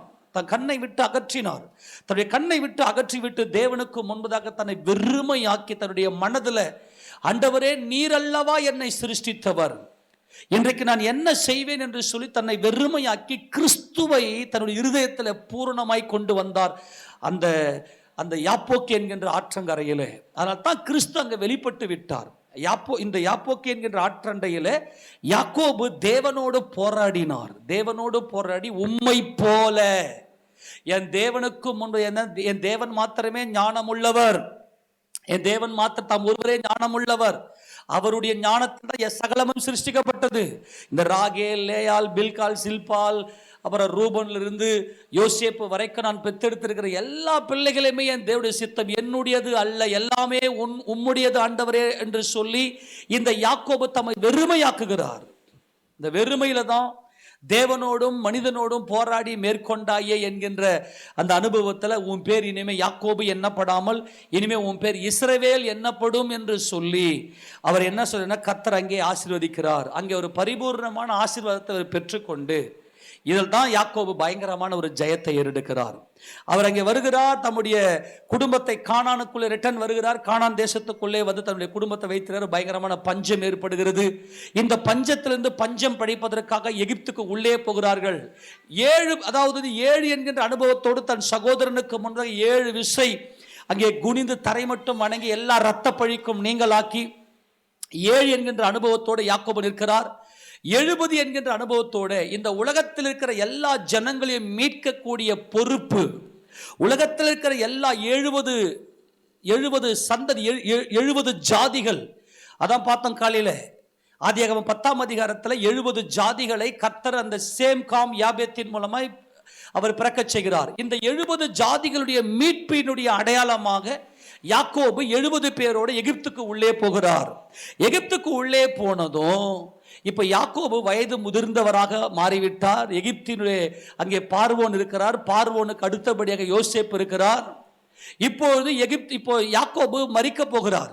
யாக்கோபு மரிக்க போகிற இந்த நேரத்தில் அவர் யோசேப்பை கூப்பிடுகிறார். யோசேப்பே, நான் இப்ப உலகத்துல மாட்டிக்கொண்டேன், உலகத்துல சிக்கிக்கொண்டேன். நல்லா கவனிக்கணும், உலகத்துல சிக்கிக்கொண்டேன். இந்த எகிப்து விக்கிரகங்களால் நிறையப்பட்டது, சடங்குகளால் நிறைந்தது. சடங்கு செய்து தான் எல்லாவற்றையும் செய்வார்கள். இப்போ நான் மரிக்க போகிறேன். இப்போ இந்த எகிப்துல முழுக்க பார்த்தீங்கன்னா எத்தனையோ விக்கிரகங்கள், எத்தனையோ விக்கிரக ஆராதனைகள், எத்தனையோ சடங்காச்சாரங்கள், மந்திரவாதிகள், சன்னத்தக்காரர்கள், எல்லாருமே சூனியக்காரர்கள், சூனிய வித்தை செய்கிறவர்கள், இவர்கள் எல்லாரும் ஜனங்களை நடத்தி கொண்டிருக்கிறார்கள். இப்போது ஒவ்வொரு காரியமுமே இந்த எகிப்தினுடைய வழக்கத்தின்படி தான் செய்ய வேண்டும். எகிப்தினுடைய வழக்கத்தின்படி மாறாக ஏதாவது விகற்பமா செஞ்சா அந்த ராஜ்யத்துக்கே ஒரு பெரிய இழுக்கு. ஏன்னா இது எல்லாவற்றையும் பார்வோன் தான் அனுமதிக்கிறார். ஆக ஒரு தேசத்துக்குள்ள இப்போ ஒரு ஜனங்களுடைய மத நம்பிக்கையை குற்றப்படுத்தினால் அது தேச துரோகம். நாங்கள்லாம் ஒரு மாதிரி பண்ணின்னு இருக்கிறோம், நீ என்ன புதுசா ஒன்று நுழைக்கிற, இவன் புது மதத்தை கொண்டு வரான். இப்போ கூட நீங்க பார்த்தீங்கன்னா யாராகிலும் தங்களுடைய மதத்தை பற்றி என்ன பேசணும், இப்போ ஜனநாயகத்தின்படியே நிறைய குற்றங்கள், மத மாற்றம் செய்கிறாங்க அப்படின்னு சொல்லி நல்லதை சொல்கிறவங்கள கூட என்ன பண்ணுறாங்க, ஜெயிலில் போடுறாங்க இல்லையா. இப்போ நல்லா கவனித்துக் கொள்ளுங்க, யாக்கோபுடைய இந்த போராட்டம் கருவறை முதல் கல்லறை வரைக்கும் பயங்கரமான யுத்தம். இப்பொழுது இந்த 70 ஜாதிகளை மீட்கும்படியாக யாக்கோபுடைய சந்ததி 70 பேரை உள்ளே போகிறார்கள். ஒரு நாள் கர்த்தர் உங்களை இந்த எகிப்தை விட்டு வெளியே அழைத்து கொண்டு வருவார். உங்களுடைய மீட்பு இந்த முழு உலகத்துக்கான மீட்பு. கரங்களை சொல்லாமா? இந்த முழு உலகத்துக்கான மீட்புக்காகத்தான் யாக்கோபு எகிப்துக்கு போகிறார். ஆக பிற்காலத்திலே மோசையை கொண்டு கர்த்தர் ஒரு பெரிய ரட்சிப்பை கொடுக்கிறார். இப்போ யாக்கோபுக்கு வயசு முதிர்ந்து விட்டது, மரிக்கிற காலம் சமீபித்து விட்டது. இப்பொழுது ஒரு பயங்கரமான யுத்தம். நான் ஒருவேளை மரிச்சேன்னா இந்த ஜனங்களுடைய கண்களுக்கு முன்பாக என்னதான் இருக்குது, ஒரு சாவு எப்படி எடுக்கணும். நான் ஒரு பக்கம் நான் மோளை அடிப்பேன், பாட்டு பாடுவேன், பட்டாசு வெடிப்பேன், தப்பட்டை வச்சு தாறுமாறா பண்ணுவேன். நீ ஒரு மூலையில் நீ பாட்டு பாடிக்க. இதெல்லாம் யாக்கோபுக்கு ஒத்து வராது. நல்லா கவனிங்க, கொஞ்சம் யோசிச்சு பாருங்க பார்க்கலாம். முழு தேசமுமே அந்த சடங்குகளுக்கு, அந்த பொல்லாத கலாச்சாரத்துக்கு, விக்கிரகங்களுக்கு அடிமைப்பட்டு கிடக்கிற இந்த ஸ்டேஜில் யாக்கோபுடைய மனம் போராடுகிறது. ஒருவேளை நாளைக்கு நான் மரிப்பேனே ஆனால் என் பிதாக்களின் கல்லறையில் நான் சேராமல் போவேனோ. என் பிதாவாகிய ஆபிரகாம் மக்பேலா என்கின்ற குகையை 400 வெள்ளிக்காசுக்கு கொண்டார். 400 வெள்ளிக்காசுக்கு கொண்டு தன் மனைவியாகிய சாராளை அங்கே அடக்கம் பண்ணினார். இந்த மக்பேலா என்கின்ற இந்த குகை 400 வெள்ளிக்காசுக்கு கொல்லப்பட்டது. இந்த 400 என்பது எபிரே எழுத்தினுடைய டாவ். இந்த டாவ் என்பது சிலுவை, கிராஸ், உடன்படிக்கை, கவுனன்ட், கிராஸ் என்று அர்த்தம். சிலுவையிலே உடன்படிக்கை. இந்த கானான் தேசத்தை நான் உனக்கும் உன் சந்ததிக்கும் தருவேன் என்று என் தகப்பனாகிய ஆபிரகாமோடு என் கர்த்தர் சொல்லியிருக்கிறார். இந்த கல்லறையில மக்பேலா என்னப்பட்ட கல்லறையில அடக்கம் பண்ணப்பட வேண்டும். இந்த அருவருப்பான இந்த உலகமாகிய இந்த எகிப்தில் அடக்கம் பண்ணக்கூடாது. ஒருவேளை இப்பொழுது நான் இதை சொல்லி ஆக வேண்டும், யோசேப்பே, இது இங்கே என்னை அடக்கம் பண்ணிவிடக் கூடாது. அதுதான் யோசேப்பு மரிக்கும் போது கூட என்னுடைய எலும்புகளை நீங்கள் என் பிதாக்களுடைய கல்லறையில கொண்டு போய் வைக்க வேண்டும். நீங்கள் ஒரு நாள் கர்த்தர் உங்களை புறப்பட்டு போக செய்வார். அப்போது என் எலும்புகளையும் நீங்கள் எடுத்துக்கொண்டு போங்கள் என்று சொல்லி யோசேப்பு தன்னுடைய ஜனத்தாருக்கு கட்டளையிட்டது போல இப்போது யாக்கோபு, இப்போ நல்லா கவனிங்க, இவங்க அப்பதான் உள்ள வந்திருக்கிறாங்க. இவங்க புது கல்ச்சரா இருக்கிறது. ஒருவேளை இவங்க அந்த ஜனங்களின்படியான சடங்காச்சாரம் செய்யவில்லை என்றால் அந்த ஜனங்களை அவமதிக்க கூடியதாக இருக்கும். இப்போ உதாரணத்துக்கு சொல்றேன், இப்போ நம்ம இப்போ இந்திய தேசத்தில் வாழ்ந்து கொண்டிருக்கிறோம். இப்போ இந்திய தேசத்தில் ஏன் கிறிஸ்தவர்கள் வெறுக்கப்படுகிறார்கள் என்றால் இவர்கள் எபிரியர்கள். எபிரியன் என்று சொன்னால் ஜாதிகளோட கலவாதவன், இவன் தனித்து நிற்பான். எப்பா இந்த யோசேப்பு இந்த எபிரிய பிள்ளையாண்டான் ஒருத்தன் வந்தானே, எப்படி குற்றப்பட்டுறான்? எபிரியன் என்றால் எந்த ஜாதியோட கலக்க மாட்டான், அவன் தனியா நிற்பான், தனியா நின்று தேவனை வெளிப்படுத்தக்கூடியவன். ஆக இந்த யாக்கோபுக்கு இப்ப கருவறையிலிருந்து கல்லறை வரைக்கும் ஒரே போராட்டம். நோக்கமெல்லாம் சேஷ்டபுத்திரபாகம், சேஷ்டபுத்திரபாகம், சேஷ்டபுத்திரபாகம். சர்வ சிருஷ்டிக்கும் முந்தின பேரக என் கர்த்தர் அவர்தான் 770. அவருக்குள்ள நான் மரிக்க வேண்டும் என்பதுதான் இந்த யாக்கோபுடைய போராட்டமாக இருந்தது. அதனால் அவர் என்ன செய்கிறார் என்றால் ஆதியாகமத்தின் புத்தகத்தில் யோசேப்பை கூப்பிட்டு ஒரு காரியத்தை அங்கே கேட்பார். வாசிக்க 47ஆம் அதிகாரத்தில் 29வது வசனத்தை வாசிக்கலாம். 47:29. இஸ்ரவேல் மரணமடையும் காலம் சமீபித்தது. அப்பொழுது அவன் தன் குமாரனாகிய யோசேப்பை வரவழைத்து அவனை நோக்கி, என் மேல் உனக்கு தயவு உண்டானால் உன் கையை என் தொடையின் கீழ் வைத்து என் மேல் பட்சமும் உண்மை உள்ளவனுமாயிரு, என்னை எகிப்திலே அடக்கம் பண்ணாதிருப்பாயாக. பயங்கரமான யுத்தம்.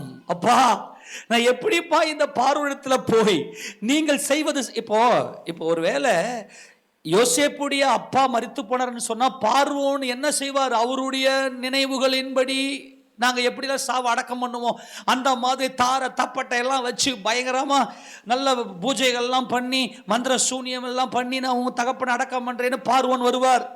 இப்போ பார்வோனுடைய பேச்சை யோசேப்பு தட்ட முடியுமா? முழுக்க முழுக்க அவர்களுடைய ராஜ்யத்தில் அவர்களால் பராமரிக்கப்பட்டு அவங்க கொடுக்கிற சாப்பாடை தின்று கொண்டிருக்கிற சூழ்நிலை. யாக்கோபுடைய போராட்டம் நேரா வந்ததும் தொடைய மேல கையை வச்சு, அது என்னது? ஜீவனுக்கு இடமும் உயிரே போனா கூட என்னை இங்க அடக்கம் பண்ணிடாத. அர்த்தம் என்ன? உன் உயிரை கொடுத்தாவது நீ என்னை என் பிதாக்களின் கல்லறை அண்டில் அடக்கம் பண்ண வேண்டும். யாக்கோபுடைய இந்த யுத்தம் கருவறையிலிருந்து கல்லறை வரைக்கும் அவருடைய யுத்தம் தொடர்ந்து கொண்டே இருந்தது. அவருடைய கண்களுக்கு முன்பாக கிருபையின் சத்தியமும் நீதியும் சமாதானமும். இது இயேசு ராஜாவுடைய ராஜ்யம் மாத்திரமே இந்த யாக்கோபுக்குள்ள இருந்தது. ஆக அவர் கேட்கிறாரு, இந்த தொடையின் மேல் கை வைப்பது என்பது உண்மையும் எனக்கு உத்தமமாய் நீ இரு, நீ உடன்படிக்கையில உண்மையாயிரு தொடையின் கீழே.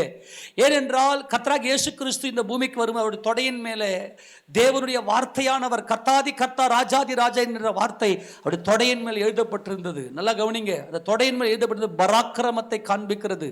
யோசேப்பே, நீ ஒரு பராக்கிரமசாலி, நீ பராக்கிரமனாய் இந்த தேசத்தில் இருக்கிறாய். ஆனால் இப்பொழுது நான் ஒரு காரியத்துக்காக யுத்தம் பண்ணி கொண்டிருக்கிறேன். என்னுடைய சரீரம் இங்கே அடக்கம் பண்ணக்கூடாது, மாறாக என் தேவனுடைய வாக்குதத்த பூமியிலே, அந்த வாக்குதத்த கல்லறையிலே என் பிதாக்கள் வாக்குதத்தத்தின் போய் சுதந்திரத்துக் கொண்டவர்கள், அந்த கல்லறையிலே நான் அடக்கம் பண்ணப்பட வேண்டும். பிரேத குழிகளில் உள்ள அனைவரும் அவருடைய சத்தத்தை கேட்கும் காலம் வரும். அந்த காலத்துல நீதிமான்கள் எல்லாருமே இயேசு ராஜாவோடு கூட ஆளுகை செய்கிறவர்களாய் எழுந்திருப்பார்கள். அன்றைக்கு இந்த மக்பேலா என்னப்பட்ட இந்த நிலத்தில் இருக்கிற இந்த குகையில என்னுடைய சரீரம் இருக்குமே, ஆனால் நான் மகிமை அடைந்து என் கர்த்தரை தரிசிப்பேன். ஆக இந்த மக்பேலா என்பது 400 வெள்ளி காசுக்காக, இந்த 400 என்பது டாவ் என்பது கிராஸ், சிலுவை தான் அதனுடைய பிக்டோகிராஃப், சிலுவை. அப்போ அந்த சிலுவைக்கு அடையாளம், அந்த 770க்கு அடையாளம் தான் இந்த மக்பேலா குகை என்று சொல்லி தன் தொடையின் மேல கை வைக்கிறது என்பது ஒரு பயங்கரமான யுத்தம். அது ஏனென்றால் தொடையின் மேல கை வைத்து சாட்சி அங்கே சத்தியம் பண்ணி உடன்படிக்கை செய்துவிட்ட பிற்பாடு அந்த காரியத்தை செய்து முடித்தாக வேண்டும். இந்த யோசேப்பு இப்ப என்ன செய்றார் அப்படின்னா, தன் அப்பாவுக்கு தொடையின் மேல கை வைத்து அங்கே அங்கே ஒரு உடன்படிக்கை பண்ணுகிறார். வாசிங்க பார்க்கலாம் 30 வசனம். நான் என் பிதாக்களோட படுத்துக் கொள்ள வேண்டும். கரங்களை உயர்த்தி ஆமென் சொல்லுங்களேன். என் பிதாக்கள் யார் என்றால் ஆதி முதலாய் இருக்கிற என் கர்த்தரை அறிந்தவர்கள். என் பிதாக்கள் யார்? ஆதி முதலாய் இருக்கிற என் கர்த்தரை, சேஷ்ட புத்திரனை அறிந்தவர்கள் தான் என் பிதாக்கள். ஆக நான் அவர்களோடு படுத்துக்கொள்ள வேண்டும். யோசேப்பே, எனக்கு இது செய்தாக வேண்டும். இப்ப யோசேப்புக்கு எப்படி இருக்கும் இல்லையா? அப்ப யோசேப்பினுடைய அந்த பராக்கிரமம், யோசேப்புடைய அந்த உண்மை, யோசேப்புடைய அந்த உத்தமம் இதில் தான் இருக்கிறது. இப்ப பார்வோன் கிட்ட போய் கேட்டா என்ன ஆகும்? கொஞ்சம் யோசிச்சு பாருங்க. ஆனால் அது கேட்டாறு போல யோசேப்பு தன்னை பக்குவப்படுத்தி கொண்டு இந்த யாக்கோபை சரியாக அங்கே பிதாக்களுடைய கல்லறையில் கொண்டு போய் அடக்கம் பண்ணினார். ஆக யாக்கோபுடைய கருவறை முதல் கல்லறை வரைக்குமே அந்த சேஷ்டபுத்திர பாகமாகவே இருந்தது. ஏனென்றால் பிரேத குழிகளில் இருக்கிற அனைவரும் கர்த்தராகி இயேசு கிறிஸ்து பிதாவாகிய தேவனுடைய குமாரனுடைய சத்தத்தை கேட்கும் காலம் வரும் என்கின்ற அந்த ரகசியத்தை அறிந்தவர் தான் இந்த யாக்கோபு. வாசிக்க போல தொடர்ந்து, நான் என் பிதாக்களோடு படுத்துக்கொள்ள வேண்டும். ஆகையால் நீ என்னை எகிப்திலிருந்து எடுத்துக்கொண்டு போய் அவர்களை அடக்கம் பண்ணியிருக்கிற நிலத்திலே என்னை அடக்கம் பண்ணு என்றான். அதற்கு அவன், உமது சொற்படி செய்வேன் என்றான். அப்பொழுது அவன், எனக்கு ஆணையிட்டு கொடு என்றான். அவனுக்கு ஆணையிட்டு கொடுத்தான். அப்பொழுது இஸ்ரவேல் கட்டிலின் தலைமாட்டிலே சாய்ந்து தொழுது கொண்டான். ஏன் அங்கே பிதாக்களின் கல்லறை? நல்லா கவனிங்க. அந்த பிதாக்களின் கல்லறை அண்டில வரும்போது கர்த்தருடைய சத்தம் வரும். எடுத்து வாசிக்க யோவான் சுவிசேஷம் 5ஆம் அதிகாரத்துல கர்த்தராகிய இயேசு ராஜா இந்த சத்தியத்தை அங்கே வெளிப்படுத்தி காண்பிப்பதை நாம் பார்க்கலாம். வாசிக்க பார்க்கலாம். யோவான் சுவிசேஷம் 5ஆம் அதிகாரம் 28வது வசனத்தை வாசிக்கலாம். 28 29 வாசிங்க. இதை குறித்து நீங்கள் ஆச்சரியப்பட வேண்டாம். ஏனென்றால் பிரேத குழியில் உள்ள அனைவரும் அவருடைய சத்தத்தை கேட்கும் காலம் வரும்.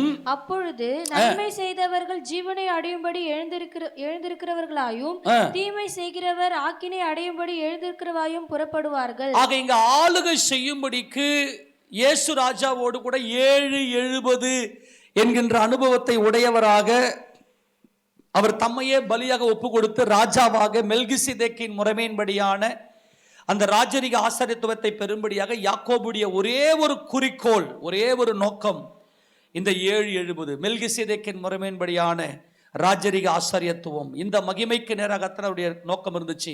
இந்த மக்பேலா எண்ணப்பட்ட குகையில என்னை கொண்டு போய் அடக்கம் பண்ணு என்று சொல்லி அங்கே உத்தரவாகி கொண்டார். அதே மாதிரி ஆதியாகமத்தின் புத்தகம் 49வது அதிகாரத்துல 29வது வசனத்தை வாசிக்கும் போது 29 வாசிக்கும் போது, பின்னும் அவன் அவர்களை நோக்கி, நான் என் ஜனத்தாரோட தன்னுடைய பிள்ளைகள் எல்லாம் யாக்கோபு ஆசீர்வாதத்தை கொடுத்து விட்ட பிற்பாடு நான் என் ஜனத்தாரோட சேர்க்கப்பட போகிறேன். அவர் அங்க சொல்றாரு பாருங்க, என் ஜனத்தாரோட, என் பிதாக்களுக்கு தேவன் கொடுத்த அந்த வாக்குத்தத்தத்தை ஏசாவை விட்டு ஏசாவை நான் மேற்கொண்டு என் பிதாக்கள் என்கின்ற அனுபவத்தோடு வந்து விட்டேன். ஏனென்றால் இந்த ஏசா என்கின்ற பொல்லாதவன்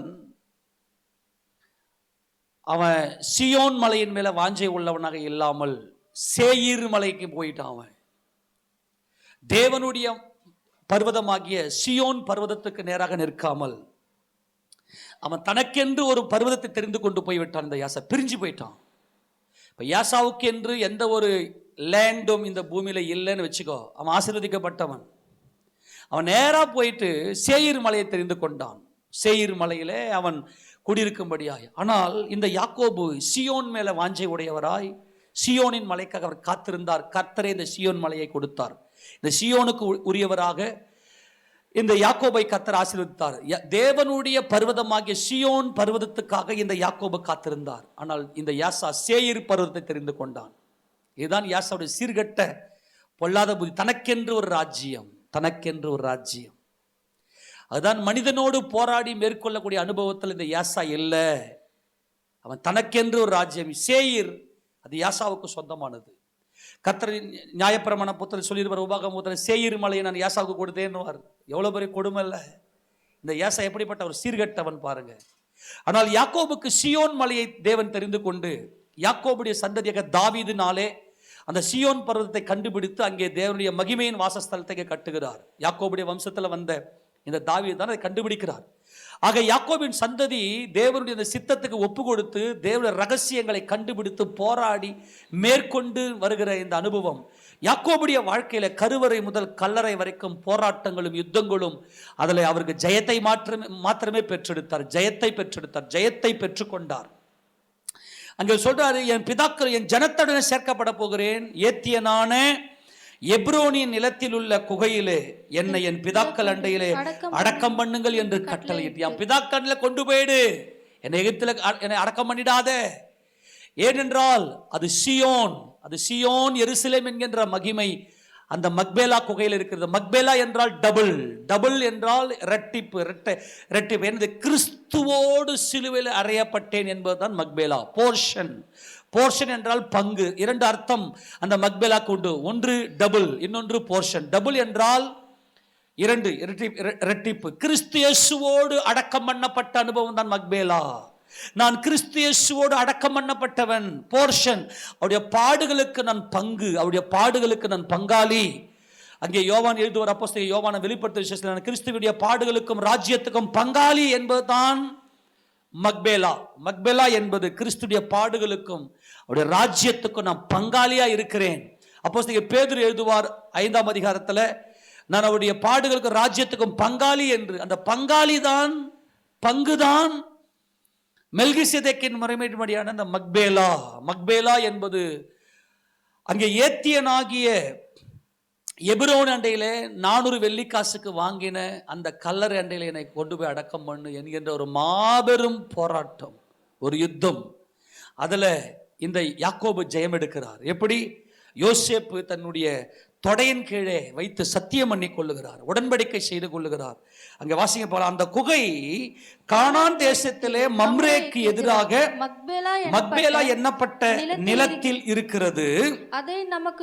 அதை தமக்கு சொந்த கல்லறை பூமியா இருக்கும்படி ஆபிரகாம் ஏத்தியனாகிய எப்ரோன் கையில் அதற்குரிய நிலத்துடனே வாங்கினார். அங்கே ஆபிரகாமையும் அவர் மனைவியாகிய சாராயையும் அடக்கம் பண்ணினார்கள்.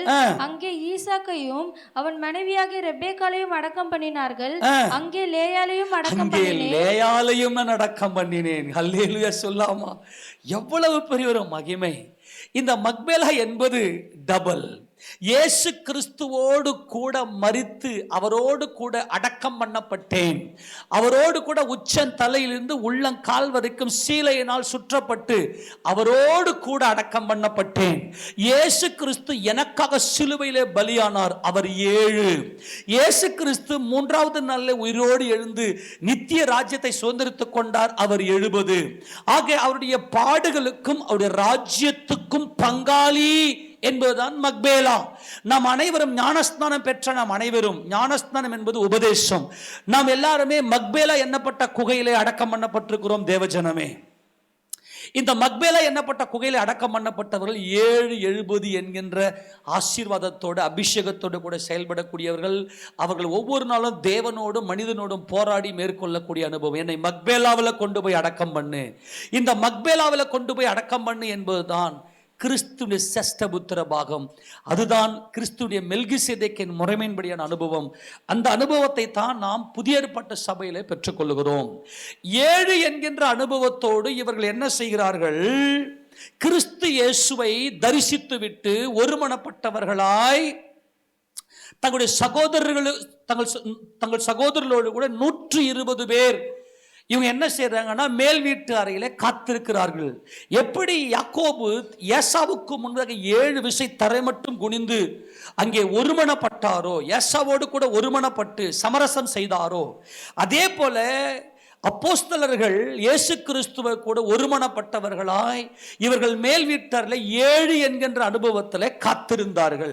அப்படி காத்திருந்த வேளையிலே தேவ ராஜ்யமாகி 70 என்கின்ற அனுபவத்தோட பெந்தகோஸ்தே நாளிலே பரிசுத்த ஆவியானவர் அப்போஸ்தலர் மேல ஊற்றப்பட்டார்.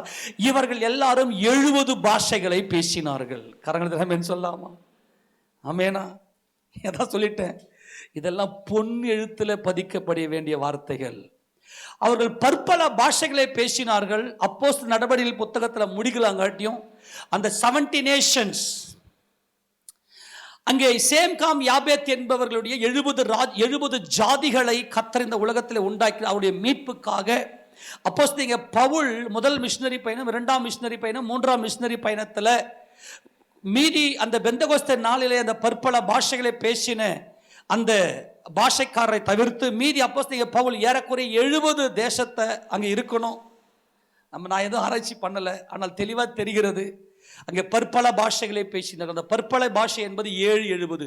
இந்த 770 என்பது முதலாவது தேவனுடைய அன்பும், தேவனுக்குள்ள மனித அன்பும், எல்லா ஜனங்கள் மேலே நேசிக்கிற அன்பு இருக்க வேண்டும். அப்பதான் நம்ம மேலே பறந்து போக முடியும். இந்த 70 என்கின்ற அனுபவத்தில் என் ஜனங்களுக்காக நான் நீதி செய்வேன், என் ஜனங்களோடு நான் சமரசமாக இருப்பேன், என் ஜனங்களோடு ஒத்திருப்பேன் என்பதுதான் இந்த அனுபவம். இந்த அனுபவத்துக்குள்ளே வந்தவர்கள் தான் அப்போஸ்தலர்கள். 770 என்கின்ற அனுபவத்தில் இருப்பதுதான் புதிய ஏற்பட்ட சபை. 7 தரம் மாத்திரம் மன்னிக்கணுமோ ஆண்டவரை, 7 தரம் மாத்திரம் மன்னிக்க வேண்டுமோ? என் ஜனங்களோடு நான் சமரசமாக இருக்கிறேன், என் சகோதரர்களோடு நான் சமரசம் இல்லப்பா. 770 தான் முடியும். அதை பின்னாட்கள் அப்போஸ்தலர் பேதுரு புரிந்து கொண்டு, நான் கிறிஸ்துவுடைய பாடுகளுக்கும் ராஜ்யத்துக்கும் நான் பங்காளி. பாடு என்பது 7, ராஜ்யம் என்பது 70. எடுத்து வாசிக்க பார்க்கலாம். 1 பேதுரு 5ஆம் அதிகாரம் 1ஆம் வசனம். 1 பேதுரு 5:1. உங்களில் உள்ள மூப்பருக்கும் உடன் மூப்பனும் கிறிஸ்துவின் பாடுகளுக்கு சாட்சியும். கிறிஸ்துவின் பாடுகள் என்பது 7, இனி வெளிப்படும் மகிமை, அவருடைய ராஜ்யம், அவருடைய மகிமை என்பது 70. ஆமெனா? மகிமையின் சரீரம் இனி வெளிப்படும் 770. ஆண்டவரே, 7 தரம் மாத்திரம் மன்னிக்கணுமோ என் சகோதரன் பாவம் செய்தால், குற்றம் செய்தால்? இல்லப்பா, 7 இல்லப்பா. 7 என்பது அது பூமியோட போயிடும். பூமியும் அது நிறைவும், உலகமும் அதில் உள்ள குடிகளும் அது ஒன்று சேர வேண்டும். பூமியில உலகமாகிய மனுக்குலத்தை நான் சிருஷ்டித்திருக்கிறேன், அது ஒன்று சேர வேண்டும் பேதுருவே என்று கற்றுக் கொடுத்தார். ஆனால் இங்கே பேதுரு பூர்ணமாக்கப்பட்டவராய் அவர் கிறிஸ்துவின் பாடுகளுக்கு நான் சாட்சி என்பது 7. இனி வெளிப்பட போகிற மகிமை என்பது அது கிறிஸ்துவின் சரீர மீட்பு. அவன் கர்த்தரால் ஆசீர்வாதத்தையும் என்பது 7. தன் ரட்சிப்பின் தேவனால் அவன் நீதியை பெறுவான் என்பது 70. இந்த 7ம் 70ம் தான் இங்கே பேதுரு எழுதுகிறார். இந்த 24ஆம் சங்கீதத்தை தான் இங்கே பேதுரு எழுதுகிறார். அவருடைய பாடுகளுக்கு நான் சாட்சியும், இனி வெளிப்பட போகிற மகிமைக்கு பங்காளி. இந்த பங்காளி என்பதுதான் மக்பேலா. யாக்கோபுடைய யுத்தங்களும் அவர் பெற்ற வெற்றிகளும் இந்த மக்பேலாக்காக. இன்னைக்கு தேவ சமூகத்தில், தேவனுடைய ராஜ்யத்தில் இருக்கக்கூடிய நாம் இந்த மக்பேலாவுக்குள்ளே இருக்கிறோம். அவருடைய பாடுகளுக்கும் அவருடைய மகிமைக்கும் நாம் பங்குள்ளவர்கள். இதுதான் மெல்கிசேதேக்கு.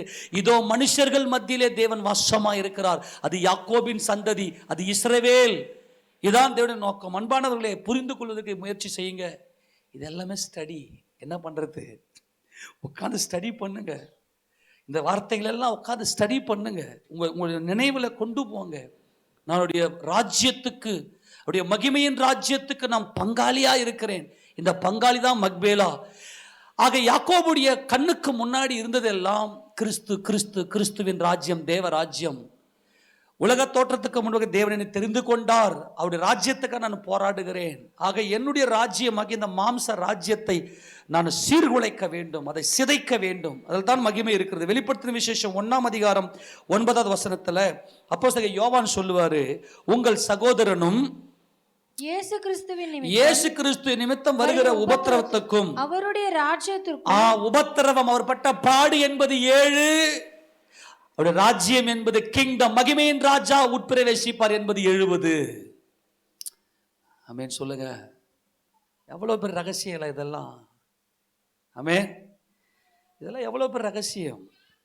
இதெல்லாம் எப்படி சொல்றது? நீங்கெல்லாம் பரிசுத்த அபிஷேகத்திலிருந்து அப்படியே துள்ளி துள்ளி துள்ளி என்ன ஒரு மகிமையின் சத்தியங்கள் இல்லையா? அந்த இயேசு கிறிஸ்து நிமித்தம் வரக்கூடிய உபத்திரம் என்பது ஆத்தும மீட்கப்படுற இந்த மாம்சத்திலிருந்து மனிதனோடு போராடி மேற்கொள்ளணும்.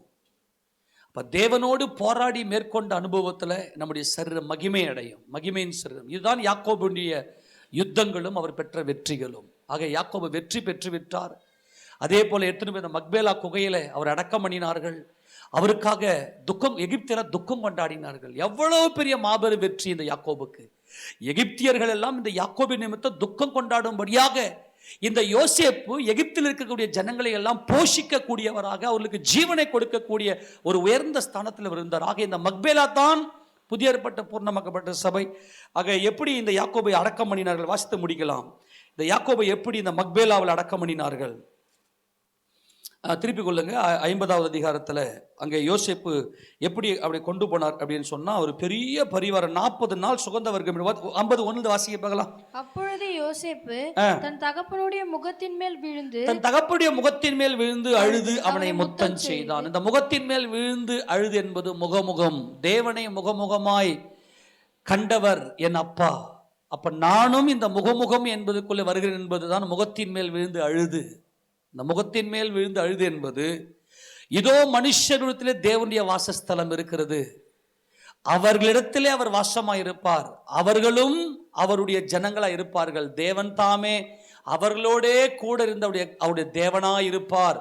ஆக என் தகப்பன் தேவனுடைய ராஜ்யத்தில் அவர் தேவனை முகமுகமாய் காணக்கூடிய அனுபவத்தில் எங்க அப்பா இருக்கிறவர் என்பது அறிந்தவர் தான் அவருடைய முகத்தின் மேலே அவர் விழுந்தார். இந்த முகமுகம் என்பது ஜட்ஜ்மெண்ட், நியாய தீர்ப்பு. ஒரு நல்ல தகப்பன், ஒரு நல்ல மகன் தான் தன் தகப்பனை முகமுகமாய் நின்று பேச முடியும். நான் எங்கள் அப்பாவுக்கு நான் ஒரு மகனாக இருக்கிறேன். இந்த முகமுகம் என்பதில் தான் நம்முடைய சரீர மீட்பு இருக்கிறது. நம்முடைய சரீரம் மீட்கப்பட வேண்டுமே ஆனால் முகமுகம் என்பதில் தான் இருக்கிறது. அதுதான் யோசேப்பு தன் தகப்பனாகிய யாக்கோபுடைய முகத்தின் மேல் விழுந்து அவர் அழுகிறார். அழுது அவரை முத்தம் செய்து பின்பு தன் தகப்பனுக்கு சுகந்த வருகமிடும்படி யோசேப்பு தன் ஊழியக்காரராகிய வைத்தியருக்கு கட்டளையிட்டான். அப்படியே வைத்தியர்கள் இஸ்ரவேலுக்கு சுகந்த வர்க்கம் இட்டார்கள். சுகந்த வர்க்கமிட 40 நாள் செல்லும். அப்படியே அந்த நாட்கள் நிறைவேறின. எகிப்தியர் அவனுக்காக 70 நாள் துக்கம் கொண்டாடினார்கள். 70 நாள் இந்த யாக்கோபுக்காக துக்கம் கொண்டாடினார்கள். அன்பான தேவ ஜனமே, நல்லா புரிந்து கொள்ளுங்க. இந்த யாக்கோபு 70 என்கின்ற தேவ ராஜ்யத்துக்குள்ளே பிரவேசிக்கிறவர் என்பதை இந்த எகிப்தியர்கள் வெளிப்படுத்தினார்கள்.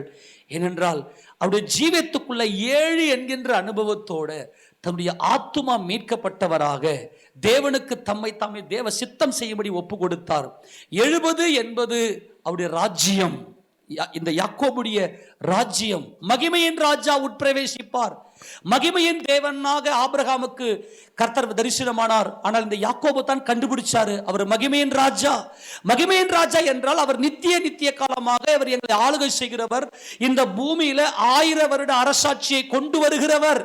அவர் இந்த பூமியில 1000 வருட அரசாட்சி கொண்டு வர வேண்டுமேனால், இந்த மகிமையின் ராஜா கொண்டு வர வேண்டுமேனால் அவருக்கு ஒரு வாசல் இருக்க வேண்டும். அந்த வாசலுடைய மனைவி, அவருடைய மனைவி என்பவள் கிறிஸ்து இயேசுவோடு சிலுவையில மரித்த மக்பேலா அனுபவத்தை உடையவள். 70 நாள் இந்த எகிப்தியர்கள் துக்கம் கொண்டாடினார்கள். இந்த 7 70 என்பது தான் 24வது சங்கீதத்தினுடைய ரகசிய மகத்துவம். எத்தனை பேருக்கு ஆச்சரியமா இருந்துச்சு? ஆச்சரியப்படலை? அப்ப யாருமே கையை உயர்த்தி ஆச்சரியப்பட்டவங்க கையை உயர்த்தி என்ன பண்ணிருக்கணும்? இந்த 24வது சங்கீதத்துல 7 70 எப்படி வந்துச்சு இல்லையா? ஆமேனா? 7 70 எவ்வளவு மகிமையா வந்து அங்கே சேலா என்கின்ற அந்த தாவீது பாடுறார். இதெல்லாம் தாவீதுக்குள்ள யாக்கோபுடைய லைஃப் அப்படியே பார்த்துட்டு, ஆமேனா, தாவீதுக்குள்ள இருந்த ஆவி, பரிசுத்த ஆவியானவர் தாவீதுக்குள்ள. இப்போ தாவீது போயிட்டு யாக்கோபு பக்கத்துல என்ன பார்த்தாரு? தாவீதுக்குள்ள இருந்த பரிசுத்த ஆவியானவர், அந்த ரேஷ் ருவாக் எலோஹிம், அவர் யாக்கோபை அப்படியே படம் பிடித்து காண்பிக்கிறார். அதை பார்த்துட்டு அப்படியே எழுதுறாரு, அப்படியே அவர் பாடுறாரு, அப்படியே சேலா அப்படின்னு அப்படியே அங்கே ஸ்டாப் பண்றார். இதுவே அவரை தேடி விசாரித்து அவருடைய சமூகத்தை நாடுகிற யாக்கோபு என்னும் சந்ததி, நாங்க யாக்கோபின் சந்ததிப்பா என்று சொல்லி மார்த்தட்டி கொள்ளுகிறார். ஆக இந்த யாக்கோபுக்காக 70 நாள் இவர்கள் துக்கம் கொண்டாடினார்கள். அப்படியே ஒரு பெரிய பரிவாரம் அங்கே யாக்கோபோடு கூட போயிட்டு அங்கே யாக்கோபை அங்கே அடக்கம் செய்தார்கள். அங்கே மக்பேலா என்கின்ற குகையில் நமக்கு வாசித்து முடிக்கலாம், நமக்கு நேரம் இல்லை. 13ஆம் வசனத்தை வாசிங்க பார்க்கலாம். 50:13. அவனை அவனை கானான் தேசத்துக்கு கொண்டு போய் ஆபிரகாம் மம்ரேக்கு எதிரே இருக்கிற மக்பேலா என்னும் நிலத்திலே தனக்கு சொந்த கல்லறை பூமியாக ஏத்தியனாகிய எப்ரோனிடத்தில் வாங்கின நிலத்தில் உள்ள குகையிலே அவனை அடக்கம் பண்ணினார்கள். கரங்களை தட்டி எல்லா கரங்களை தட்டி அல்லேலூயா. யாக்கோபின் யுத்தங்களும் வெற்றிகளும், அவருடைய கருவறை முதல் கல்லறை வரைக்கும் யுத்தம் வெற்றி கண்டார். யுத்தம் பண்ணுங்க, யுத்தம் பண்ணி ஜெயமிடுங்க. யாக்கோபு கருவறையிலிருந்தே இந்த யுத்தத்தை தொடங்கி கல்லறை வரைக்கும் இந்த யுத்தத்தை தொடங்கி அந்த யுத்தத்தை செய்து அந்த கல்லறை வரைக்கும் அவர் ஜெயம் எடுத்தார். ஏன்னா ஜெயக்கிறிஸ்து அவருக்குள்ளே, ஜெயக்கிறிஸ்து தம் கண்முன்னே வைத்து அதற்காக போராடினார். அன்பான தேவஜனமே, இதெல்லாம் நல்லா தியானம் பண்ணுங்க, இந்த சத்தியத்தெல்லாம் தியானம் பண்ணுங்க. யோசேப்பு என்ன பண்ணாரு? எகிப்துக்கு மறுபடியும் யோசேப்பு திரும்பி வந்தார். ஏன்னா யோசேப்பு ஏன் திரும்பி வந்தார்னா, இந்த 70 நேஷன்ஸ், இந்த 70 ஜாதிகளை மீட்க வேண்டும். அதுக்கு நான் என்னுடைய எலும்பு அங்கே இருக்கணும், எலும்புல தான் எல்லாம் ரகசியம் இருக்குதுன்னு சொல்லி அந்த எலும்புகள் அங்கே வச்சு அந்த எலும்புகளோடு கூட ஒரு பெரிய மீட்பை இந்த 70 ஜாதிகளுக்கும் உலகத்தில் இருக்கிற முழு ஜனங்களுக்கும் இந்த சுவிசேஷம் போய் சேர வேண்டும் என்பதுதான் யோசேப்புடைய எலும்புகள் அங்கே வெளியே வந்த காரியம். இதெல்லாம் கர்த்தர் சித்தமான பின்னாடி நம்ம பார்க்கலாம். ஆனால் யாக்கோபுடைய அந்த யுத்தங்கள் எல்லாத்தையும் நல்லா யோசனை பண்ணி பாருங்க. ஒரே ஒரு காரியம், இதோ மனுஷர்களிடத்திலே தேவனுடைய வாசஸ்தலம் இருக்கிறது, மனுஷர்கள் மத்தியிலே என் தேவன் வாசமா இருக்கிறார். தேவனை கண்டவர் கிறிஸ்துவை போல, ஒரே ஒரு கான்செப்ட், நான் கிறிஸ்துவை போல என் பிதாவை என்றென்றைக்கும் மகிமைப்படுத்தி என் பிதாவின் சித்தம் செய்ய வேண்டும் என்பதுதான் இந்த யாக்கோபுடைய யுத்தமாக இருந்தது. இந்த பூமியிலே நான் ஒன்றுமில்லை, எல்லாம் என் கிறிஸ்துவின் ராஜ்யமே என்பதுதான் இந்த யாக்கோபுடைய யுத்தமாக இருந்தது. அதில் அவர் வெற்றி கண்டார். என்றென்றைக்கும் தேவனுடைய ராஜ்யத்தை அவர் மகிமைப்படுத்தினார். அதனால நாம் அவருக்கு பங்குள்ளவர்கள் என்பதை இந்த மக்பேலா என்கின்ற இந்த அனுபவத்துக்குள்ள அடக்கம் பண்ணப்பட்டவர்களாய், கிறிஸ்து இயேசு கூட உயிர்த்தெழுந்த அனுபவத்தை பெற்றவர்களாய் நம்ம எல்லாரும் தேவனுடைய ராஜ்யத்துக்கு காத்திருப்போம். நம் மகிமை அடைந்து கிறிஸ்துவை, இயேசுராஜா நாமத்தில் பிதாவை முகமுகமாய் நாம் தரிசிப்போம். நம்ம எல்லாரும் முழங்கால் படியிடலாம். அன்பின் ஆண்டவரும் எங்கள் இரட்சகருமாய் இருக்கிற எங்கள் மகிமையின் கர்த்தாவே, அப்பா